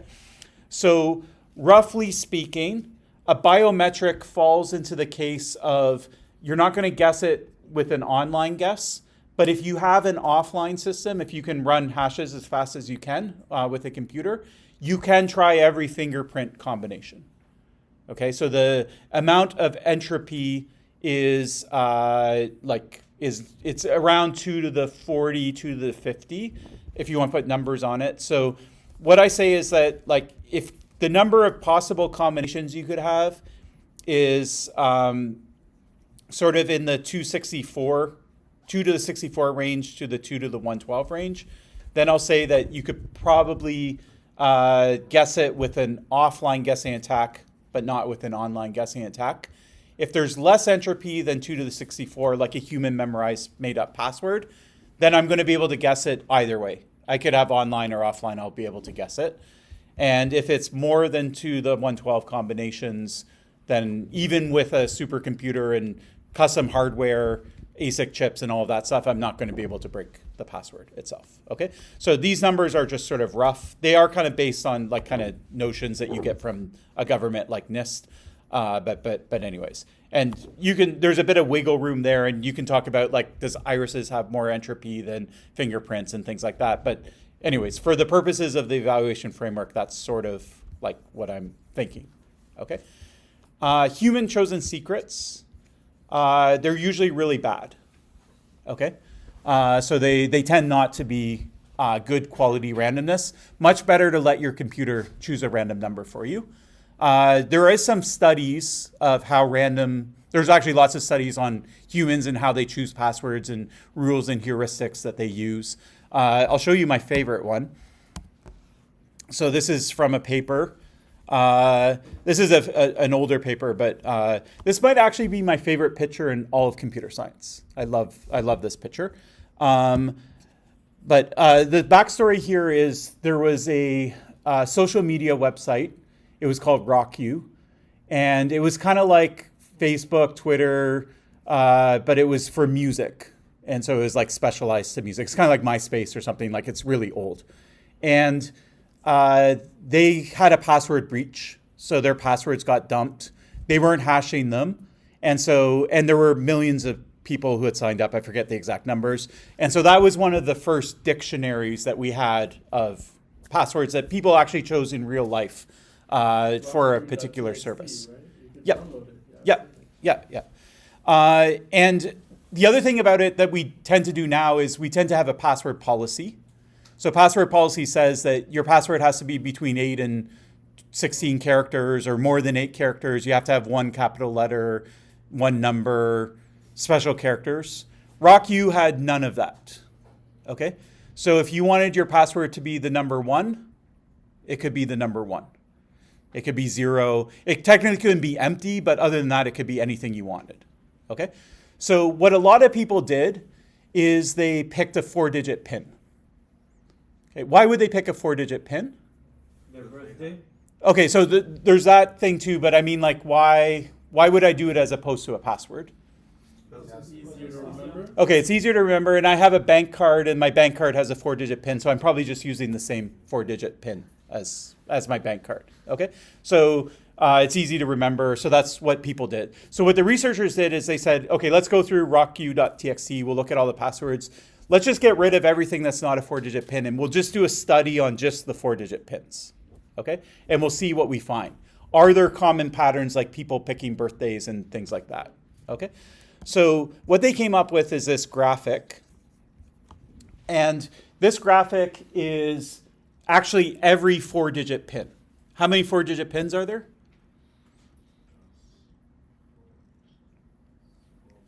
9 to the power of 4. Okay, so it would be 10, because the 0 counts as well. Yeah, 10,000, right? Yeah, so you could have 0, 0, 0, 0 up to 9999. Okay, so that's 10,000 pins. There's 10,000 squares on this picture. Okay, that's what 10,000 squares look like. Am I saying that right? Yeah. And then every little square, you can see it has like a different color. And the color represents how frequent it is that someone chose that particular pin. Okay? So the darker it is, the more people chose it. And the lighter it is, the less people chose it. If it means anything to you, it's also a logarithmic scale. So that means as it gets darker, like lots and lots of people are choosing it more than people who aren't. Okay? So the way you read this chart is the first 2 digits of the pin is on the x-axis, and the second 2 digits are on the y-axis. And then you find the square, and then that's that pin. So, for example, let's do 1, 2, 3, 4. Do you think that would be a pin that a lot of people would choose? Yeah. Okay. What would it look like on this chart? Would it look like a light or a dark? Dark. Okay, so that's, if you're thinking that, you're reading this chart right. Okay. So what I do is I find 1, 2. So that's going to be on the x-axis. And then I'm going to go up to 3, 4 on the y-axis. Okay. And see how there's a dark square right here? Okay, that's the password 1, 2, 3, 4. Okay. You can see it's actually probably one of the darkest squares anywhere on the chart. That means lots and lots of people, logarithmic number of people chose, or exponential number of people chose that password. Okay? Very, very popular password. What else do you see? People are choosing their birth year. Okay. So, Because it's 1980, like, there's that dark line. great. So we have this dark line here. And it starts at 1940. It kind of gets darker, 1950, 1970, all the way up to 2000. It wraps back, right?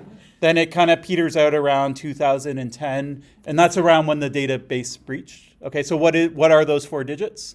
Birthday. It's a calendar year, maybe a birthday or something like that. It's something that's within the lifetime of what your users are.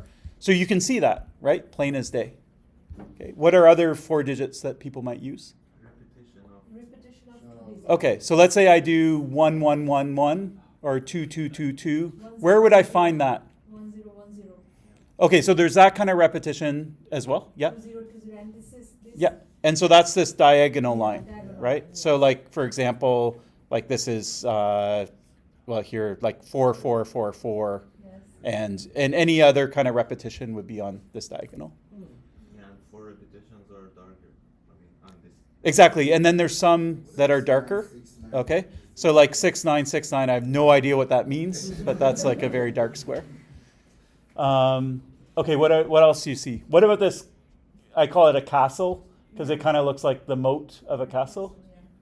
So this is, I'll read it out for you and see if you think what it means. So actually at 0, 0, the castle shape isn't there. It only starts at 1.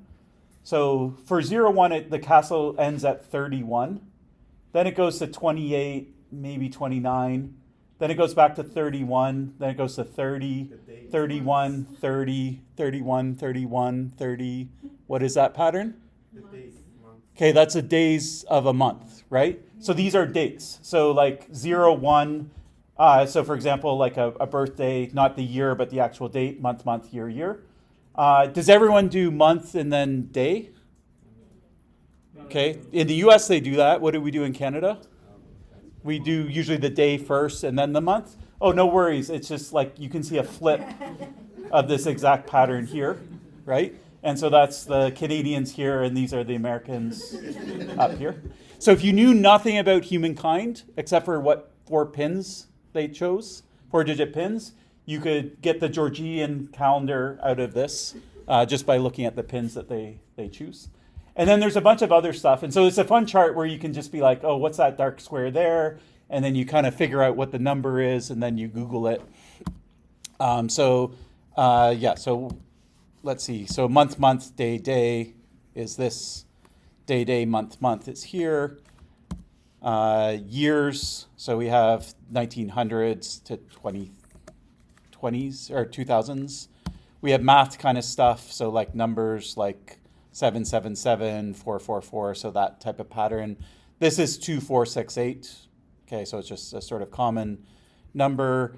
This is 777. This is 9876. You can see it's a little bit darker. Then you have other things that are like kind of references to things in pop culture. So like, for example, it is a music website. So there are some albums that have like a number in the name. So like Van Halen has a number 5150. You can see it's like a darker thing. Anyone know why this is what it is? Love it so Why is 5683 mean love? It's because on the keypad of the phone, there's Okay. those letters in it. So you're one of the oldest in the class, so you know that. Yeah. So back in the day, we didn't have keyboards on our phones, right? And so we had just Also digits. on your phone here. So we just had digits, and so ABC would be like the number 1. Yeah, that's true. Yeah. So if you open your phone app and look at it, you'll see there's little. I'm not that old. Yeah. It's like, yeah, you'll see like little letters under the numbers, and so if you typed out love, you would hit the L would be 5, and then the O would be 6. The rotary phone, though. That was, Yeah, one of that's- those that's- that I was thinking. I do as well. But yeah. You also have one? Yes, So anyways, you can spend some time. You see why I like this chart. It's fun. Yeah. Okay, now bringing this back to security. Let's say that someone has a 4-digit. You find a debit card, it's lying on the ground. You want to log in.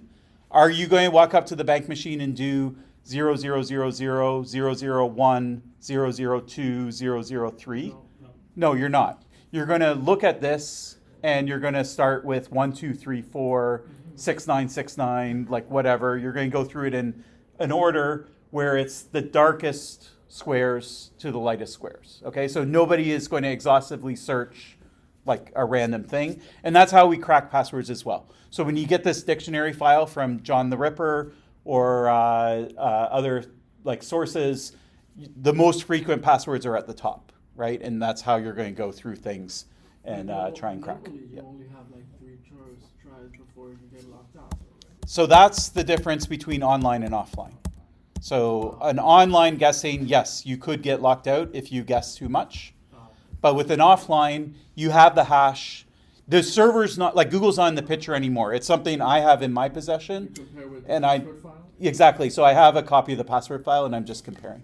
Yeah. But I would say even with lockouts and things like that, you could still guess. You'd have a good chance of guessing passwords as well. Yeah. Not every password. Now, if you let your password manager generate a password for you, okay, you're actually looking at something that's closer to 202 to the 112 bits, okay? So it's basically choosing a password that's fully random, that's basically as strong as a cryptographic key. So that's why I like password managers, right? Like no one's guessing my machine-generated passwords, unless if there's some flaw in the random generator, which also happens as well. But anyways.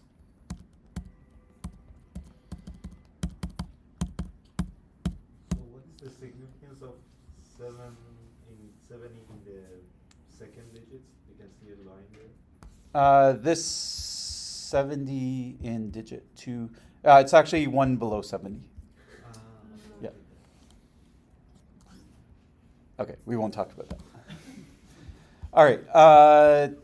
Okay, so resilient to external observation, it's another security property. So like, if I have a biometric, can you see me what I'm typing in on my keyboard? Doesn't matter. You can have a camera that's pointing at my keyboard. You're not going to get my biometric that way. But if I'm typing a password in, you can see it. Resilient to physical theft. So if I steal something, do I either lock you out or does it help me break into your account? Deployability, we can think about costs. So I did that sort of marginal cost thing. So there's no new costs. There's a cost, but it's mainly a fixed cost. So I do it once, but then now that it's set up, I don't really have a lot of costs. Or there's like I have to pay every user. If I have 10 users, I pay a certain amount. And if I have 100 users, I'm paying 10 times as much. Okay, and then this is what the chart might look like. Hopefully, any controversy, any differences between the class would be in how you come up with your columns, what they look like, and what maybe how you define the dots. But once you have this written down, these should be so well defined that it's very obvious how you actually rank them. Okay, so you need to spend a lot of time like making sure these are very clear. And if you ever hit one and you're like, I don't know if that's a half dot or full dot, that's a signal to you that maybe you need to go back and refine what you mean by a full dot or half dot so that it's clear. So we define it ourselves. It's not Correct. something that's predefined. Yeah, exactly. Yeah. Yes. As just clarifying, I understand. So the rows, the categories that are the rows, those are pretty static. Like those are the things that exist, options, and we're not going to be reinventing anything or finding anything new. We're evaluating based on that. Correct. Yeah. Whenever we do this. Correct. Yeah. So the challenge with the rows is not it doesn't require creativity. You're not creating anything. The only thing is to be comprehensive and make sure you got everything. Okay. So that's like the challenge of the rows. But yeah, there's no invention of anything. All of that's just in the columns itself. Yeah. Okay, so we can do a rough pass. So like how easy is it to use? Basically, do I have to do something once, twice, or no times? So with passwords, I have 1,000 websites. I have 1,000 passwords. I'm typing them in every time. So it's not going to get the dot at all. With a biometric, I'm not counting a finger swipe as a physical effort. You might define that differently. So it's getting the full dot because I don't have to ever type a password in ever. With tokens and two-factor, I have to type my password in anyways. It's even worse because now I have to type this extra thing in or copy and paste it or something like that. Maybe I want to punish that. So maybe I set it up so that these things actually get no dot and a password gets a half dot because at least you're just putting one thing in instead of two things. Okay. So again, there's different ways you might do it. A password manager and single sign-on, it's sort of like I have to do once. I put in the master password, I log into Google, but now that my master password's in, I'm logged into Google, I don't have to do that on a site-by-site basis. A cryptographic key is just on my computer. When I go to log in, the operating system grabs it and dumps it. It's like seamless, like you don't even know that it happens. Maybe it's password wrapped or fingerprint wrapped. Then you might think about giving a half circle. So it depends again on how you define a key. But like something like secure keys where you just use a fingerprint, it's the same as biometrics. Graphical password, the fact that it's graphical doesn't really change anything. I still, like say I had swipe patterns for every single website. If I have 1,000 websites, I'm swiping 1,000 times. And that's why I said type, draw, or copy.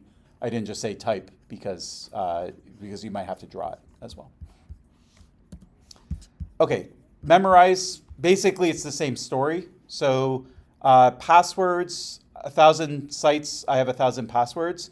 Tokens and two-factor, I still have the password. So it's going to be exactly the same, but I just have this extra factor. And graphical just changes what the password looks like. It doesn't change anything else. I still have 1,000 of them. Manager and single sign-on is, again, I have one master password. I have to memorize that. But then once I have that, then I don't have to memorize 1,000 passwords. So I just memorize one thing for multiple accounts. And then The ones that get full dots are keys, because I don't have to memorize it, it's just stored. And a biometric, I don't have to memorize it because it's part of my body. Okay? Now, here's another tip. What can you tell me about U1 and U2? They're the same. They're the same. They get the exact same ratings. Okay? I did this on purpose. If you see this when you're doing an evaluation framework, you have to have a really hard conversation with yourself about, is this just two ways of saying the same thing? So like, is U1 and U2 actually different? Or is it, are they actually two different things? They just happen to be coming out the same. Maybe they're related, but they're technically different. And the way to like try and bust them, like if I commit to the idea that U1 and U2 are different, what I want to do is I want to think, even if it's hypothetical, I want to think of, is there a system that would get U1 and not U2, or vice versa? It would get U2 and not get U1, okay? So like you could imagine, for example, we didn't have it, but let's say that we had one-time password, someone mentioned it. Sometimes there's like pieces of paper. So like there's a password, there's like kind of a grid kind of thing. I don't have to memorize it because I have it, but I do have to type it in. And I have to like move around on the grid and it's going to tell me what my password is. So that's an example of something that would not get U1, but it would get U2. And because that type of thing exists, that tells me that they are different. Okay, they're not the exact same property. They look the same. In a lot of cases, they'll be the same, but there is a theoretical difference between the two. Okay, but more often than not, you'll find that sometimes you accidentally like kind of rank what's fundamentally the same thing. You're just ranking it twice because you're kind of calling it something different. Okay, U3, what am I carrying? So the only time I have to carry something on this list is an RSA token. That's something that I'm not normally carrying around, so I'm not going to give it the dot. Two-factor, it's something that I have anyway, so I'm going to give it a half dot. Keys, you could argue as well. You could go either way on half or not, because the key is on your computer. But you probably aren't logging in unless if you have your computer. What do you mean by carry something common? So what I mean is something that you would likely be carrying anyways with Not you. like your phone. Like your phone, yeah. So two-factor over SMS requires a phone. I'm carrying my phone anyways. And then something... You need a different device. Yeah, something uncommon would be something, I wouldn't be carrying it unless I need it for authentication. So like that RSA token would be an example of that, yeah? My biometric, I'm carrying in anyways, right? And then everything else is just, it's based on memorization or things like that, yeah? For keys, it's not, we are carrying something. Yeah, so the reason again, this is an art and a science, so you could push back and you could define this in a way that I could see you giving this a half circle for sure. Yeah.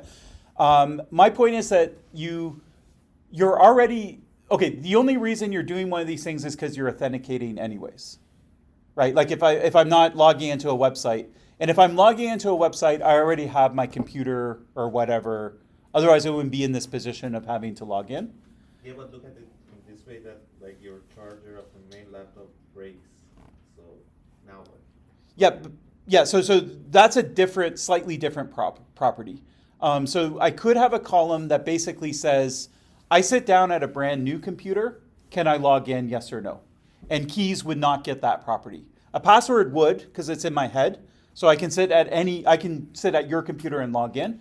But if I have keys, I can't sit at your computer and log in. Yeah. So I would define that as a different security property, but a very valid security property as well. Yeah. Okay, in terms of offline, online, basically if you're resilient to offline, by definition, you're also resilient to online because online is strictly easier for an adversary. Or you can be vulnerable for both. So the only three combinations look like this. So things that give you like cryptographic level security. So any of your two factors, you have that extra random number. And it is a random number, it's hard to guess. So like one attack is I know your password and I just try and guess what your two-factor is because I don't have your phone. I'm never going to be able to guess that. It's too long and random. And so that's something that would give you kind of like cryptographic level. And then a key itself is by definition cryptographic. A manager, it depends. Again, you have to define the rows. So here, when I was thinking of a password manager, what I was thinking in my mind is one that just stores your password. So it's still a human chosen password. It's keeping a copy of it so you don't have to remember it. And it's going to auto-populate it. But most password managers now will actually generate the password for you. So that's almost a different category, right? So, and in that case, if it was generating it for me, I would give it the 2 dots, okay? So sometimes when you have rows, you might split them up. There isn't one kind of password manager. There's ones with a master password, one without a password manager, ones that generate passwords for you, ones that just store your human-generated passwords. And so you might have to introduce 3 or 4 rows for the different kinds, and then you're going to have different ratings all the way across. Yeah. I was going to ask, the BitLocker keys that your laptop generates for you, or like your service provider like Microsoft, under what do they fall? Like, do they fall under cryptographic keys, or are they like just normal, general, difficult passwords? They're usually like 6 or 7 in number, but they're like you shouldn't get them misplaced.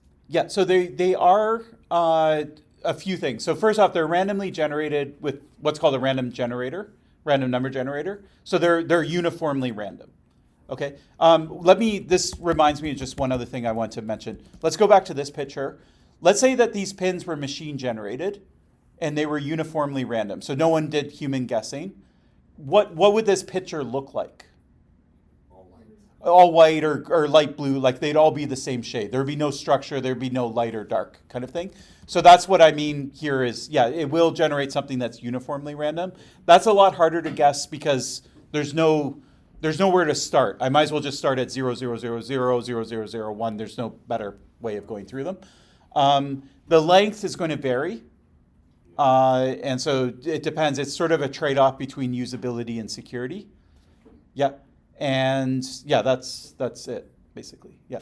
And then, the other thing I was going to mention is that the server also needs to know what the code is supposed to be.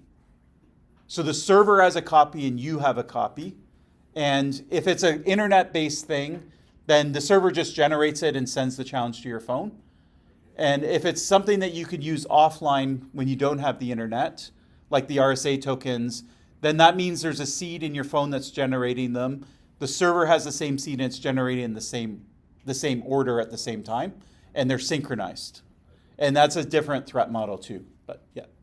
Yes. So for the biometrics, is there a reason why it's only 1 dot? Yeah, thank you. Okay, so biometrics I gave 1 dot, and the reason is that when you I tried to look up the literature, I tried to see how many combinations of a fingerprint there are or of a Face ID. It kind of falls in the range of it's kind of like more than 2 to the 64, but it's way less than 2 to the 100 or 2 to the 112 kind of thing. So it was just based purely on the entropy. If I'm going to do a brute force attack of every fingerprint, I can get through it. I'm not going to do it on my MacBook Air, but I could do it with a supercomputer. Yeah, I could try every fingerprint. Yeah. Not just for fingerprints, right? Yeah, any biometric. So there's no good biometric. The problem with biometrics are you can do more detailed. So you can crank up the entropy, but then if there's any variation, like you put your finger on slightly wrong, or you get a little cut or something like that, then it doesn't work anymore. So what they do is when they do your biometric, there's a lot of redundancy in it because there's natural changes to it. You're not always getting the same reading. And so that's why the entropy tends to be lower for it. For like your iris. I believe irises are not necessarily, there's not necessarily more entropy there or not. But you would have to look at the literature. But yeah, I think they're very similar. Yeah. Okay. Shoulder surfing. So if I'm typing something in, then I'm not getting the dot. If I'm not typing something in, like I'm using a fingerprint or I just have a key that is on my computer, then I'm getting the dot. And if I have to type one thing in, you could observe me when I type my master password in, then you're going to get everything. But if I get my master password in and then you start observing me, then then it's too late kind of thing. So I call this vulnerable on first use. So that's how I define the half dot for this. So What if you don't need to type your master password?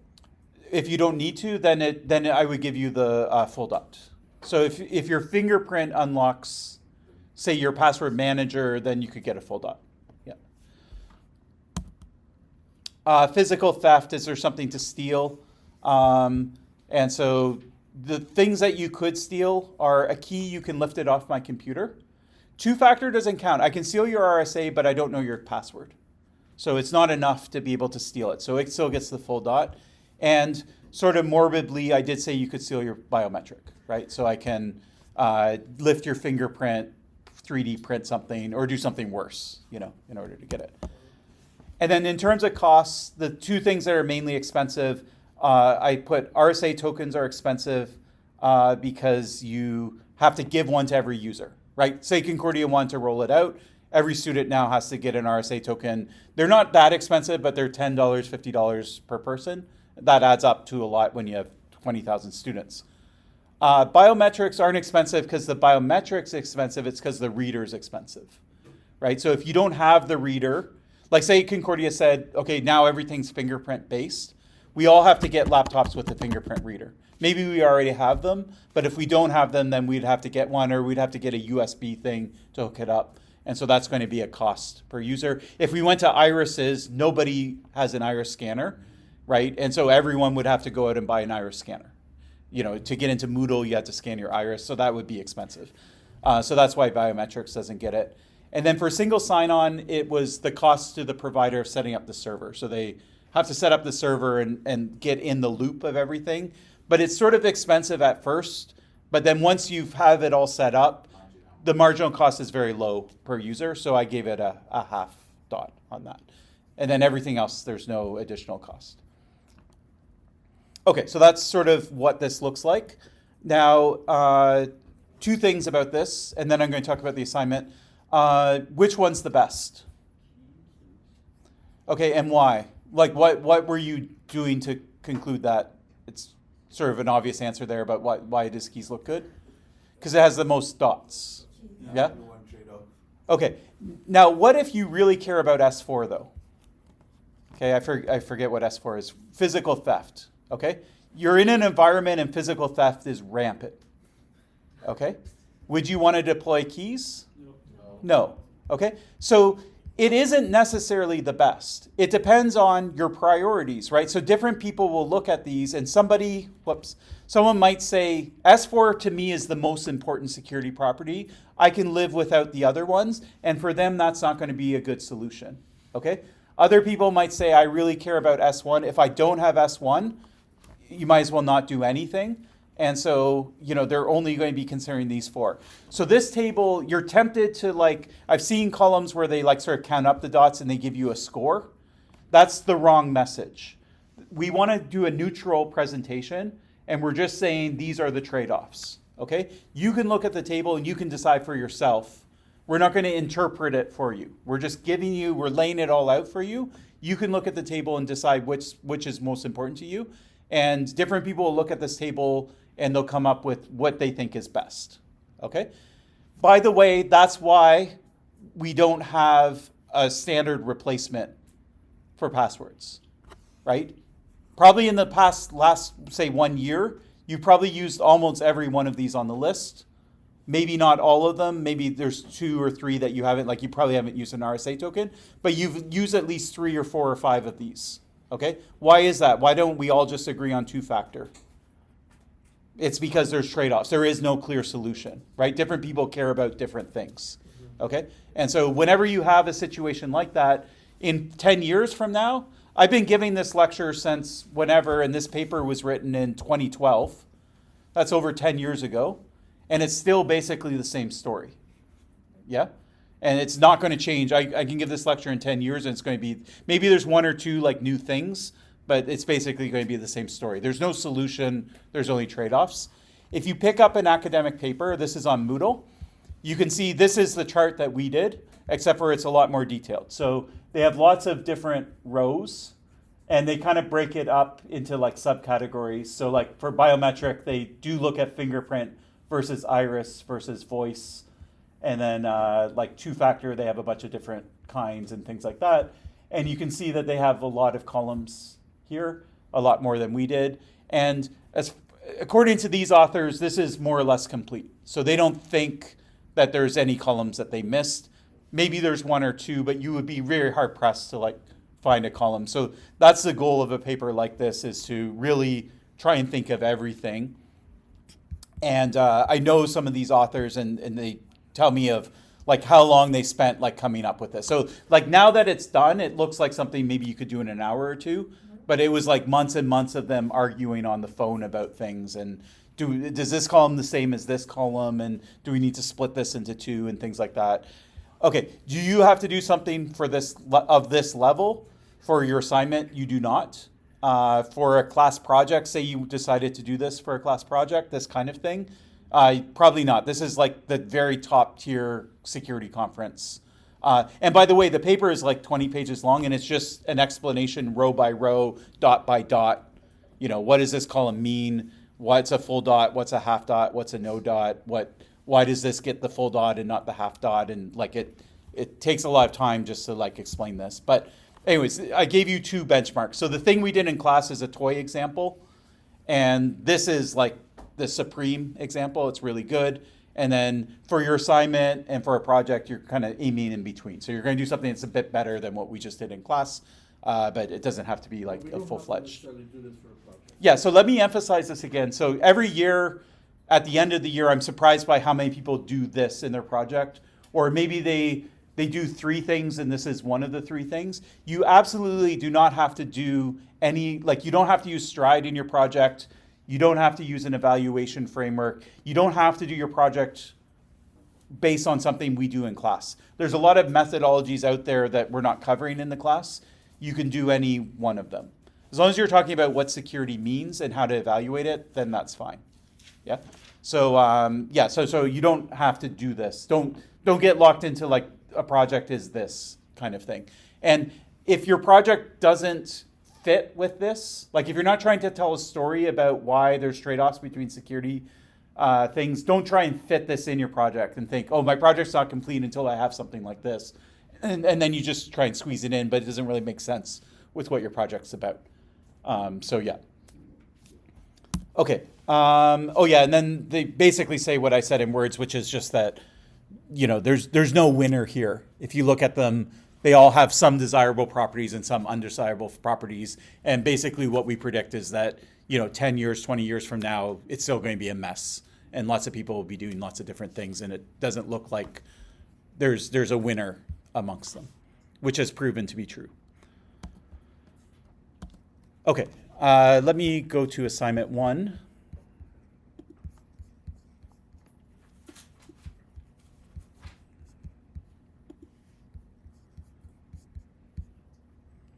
Okay, so assignment 1, first off, you'll do it individually, so one by one. No groups, you can do that for the project, but not for the assignments. There's a due date and a time, so it'll be due at 8 p.m.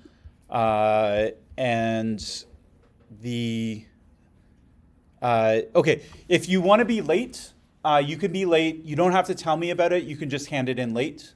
So I call it a slip day. What that entitles you to is handing in 2 days late. So you have an extra 48 hours.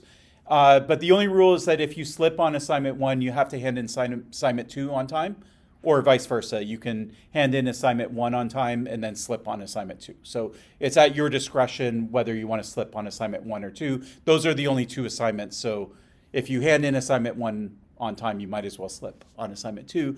And again, you don't have to clear it with me or ask permission. You just hand it in late. We'll track who slips on which assignment, and there's no problem as long as you're not slipping on both of them. If there's some sort of medical emergency, like say you slip on assignment 1 just because you fall behind, but then you have a medical reason on assignment 2, obviously I'll consider that and I'll accept it late. But if you just want to slip for no reason at all, I don't need to know about it. Just hand it in late and it's fine. Okay, is that clear? Okay, I want a PDF, and typeset, not handwritten. And Moodle will only let you update upload a PDF anyway, and then name your PDF with your student ID. So just whatever your student ID is .pdf, and that's easier for the TA to mark. You'll put it in Moodle itself. So I'm a professor, so my interface looks a little different, but when you click on it, there should be a thing where you can upload it. And if you're not on the Moodle for any reason, then come and tell me and I'll add you manually. Okay. So what I wanted to do is I wanted to do something that it's kind of like passwords, but it's kind of different. And so what I did is I'm going to give you the rows, and your job is to come up with the columns. Okay. What I did is I picked an example of like a concert or a sporting event or something that has tickets. Okay. And what I did is I dreamed up 3 ways that a ticket system might work. So essentially, you might have a ticket system based on like paper. So you have these paper tickets, and you show up, and to get in, you show the paper ticket, and then they take it, and then they get in, or they rip it off, or whatever, and they get in. Okay. Now, what are the considerations with the ticket system? So the first thing is you might want to resell your ticket. I can't go anymore. I want to give it to someone else. From the buyer's perspective, I want to buy it, but I don't want to show up, and when I go to get in, they say, oh, somebody else used that ticket, right? So sometimes with digital tickets, I can sell it to 5 people the same ticket.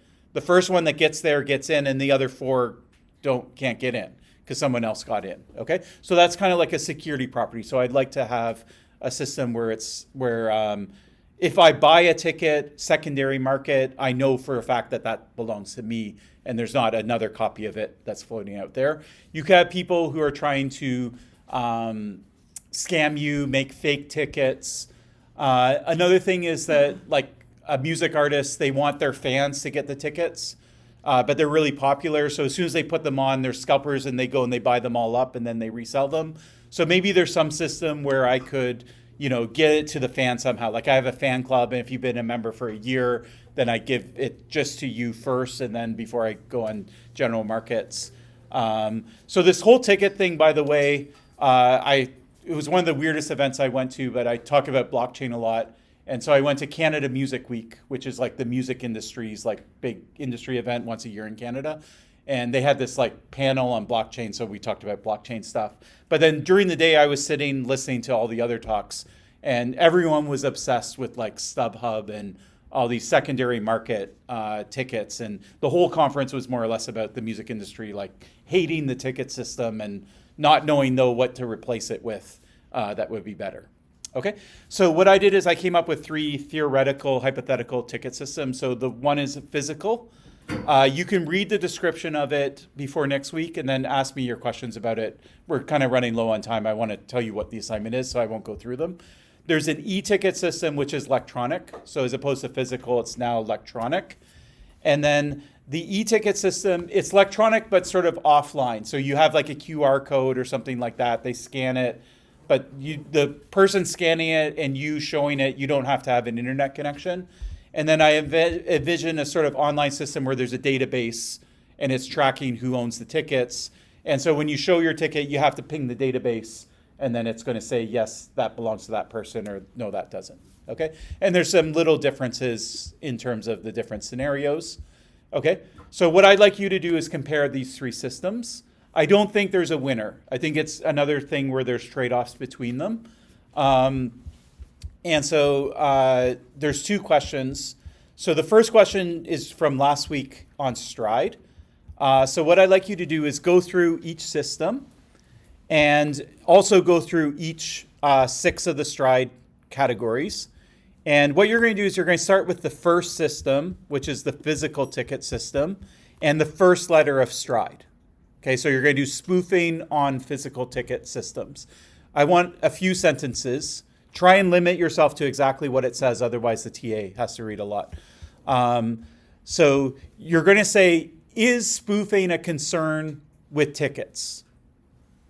Okay, you might say no, like spoofing has nothing to do with tickets, right? Or you might say, yeah, actually spoofing has a lot to do with tickets. People can make fake tickets, they can pretend to be people, whatever you decide. We write like our opinion on each.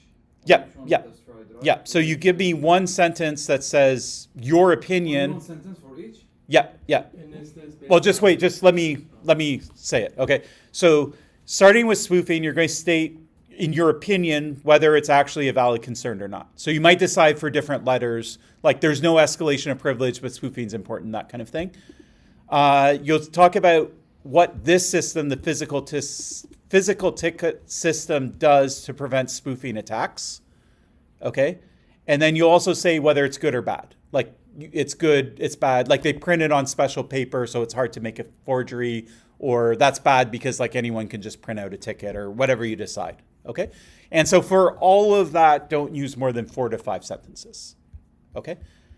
Then what you'll do is you'll go to the next two systems, and you'll be a little quicker here. All I want to know is it the same? So when I go from paper to electronic, does it actually change anything? Like, is there new spoofing attacks, or is it just the same spoofing attacks? Okay?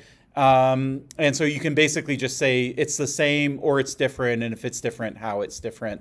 And so you'll use like 2 or 3 sentences to do that. Okay? Then you'll move on to T. Then you move on to I, D, E. P. Yeah, thank you. Okay. Questions about that first question? Okay, so you have 6 properties. You have a lot about the first system and then a couple sentences about the next 2 systems. Then you're going to do an evaluation framework. And so you're going to come up with your columns. So I want 6 security columns. You can look at the password paper and you might decide that some of them apply in this system. That's fine. You don't have to invent 6 new things, but I want 6 security criteria. And I want to know, what does it mean to get a full dot? What does it mean to get a half dot? What does it mean to get no dot for each of your 6 criteria? Okay, so that's like kind of like a sentence each. You don't have to use a half dot. That's at your discretion. Okay, so if you want a half dot, you can use it. If you don't feel like it needs a half dot, that's fine. And you can also use, because these are security criteria, they might relate back to the things that for Stride. Like, spoofing is a valid threat, and so preventing this spoofing attack might be one of your columns. So there can be crossover between your answer in part 1 and your answer in part 2. Then you're going to do the exact same thing for usability and deployability. So another 6 for usability, another 6 for deployability. A few sentences about what it means to get a full dot, half dot, or no dot. And half dot's optional again. So on a case-by-case basis, you can decide. Okay, so basically you're coming up with 18 columns, 6 security, 6 usability, and 6 deployability. And then the last thing you're going to do is you're going to give the evaluation. But to save time, I'm not going to make you evaluate all 3 of the systems. So I just picked the third one, I think. Yeah, the online system, the third one. So you'll do an evaluation of just that one system, and you'll give it the full dot, the half dot, or no dot for each of your 18 criteria. You do not have to draw a table. So you don't have to draw something that looks like a table. You can just have it like in a list. So you don't have to have like a graphic like this. You can just have it like in bullet point form, where you're like, okay, security property 1 is this, and then I'm giving a full dot because of this. Security property 2 is this, and I'm giving a half dot because of this reason. Okay, and that's it. And then a sentence just about why you gave it a full dot, half dot, or no dot. Questions about this? Can we reuse anything you said in class today? Yeah, so anything, you can draw from anywhere you want.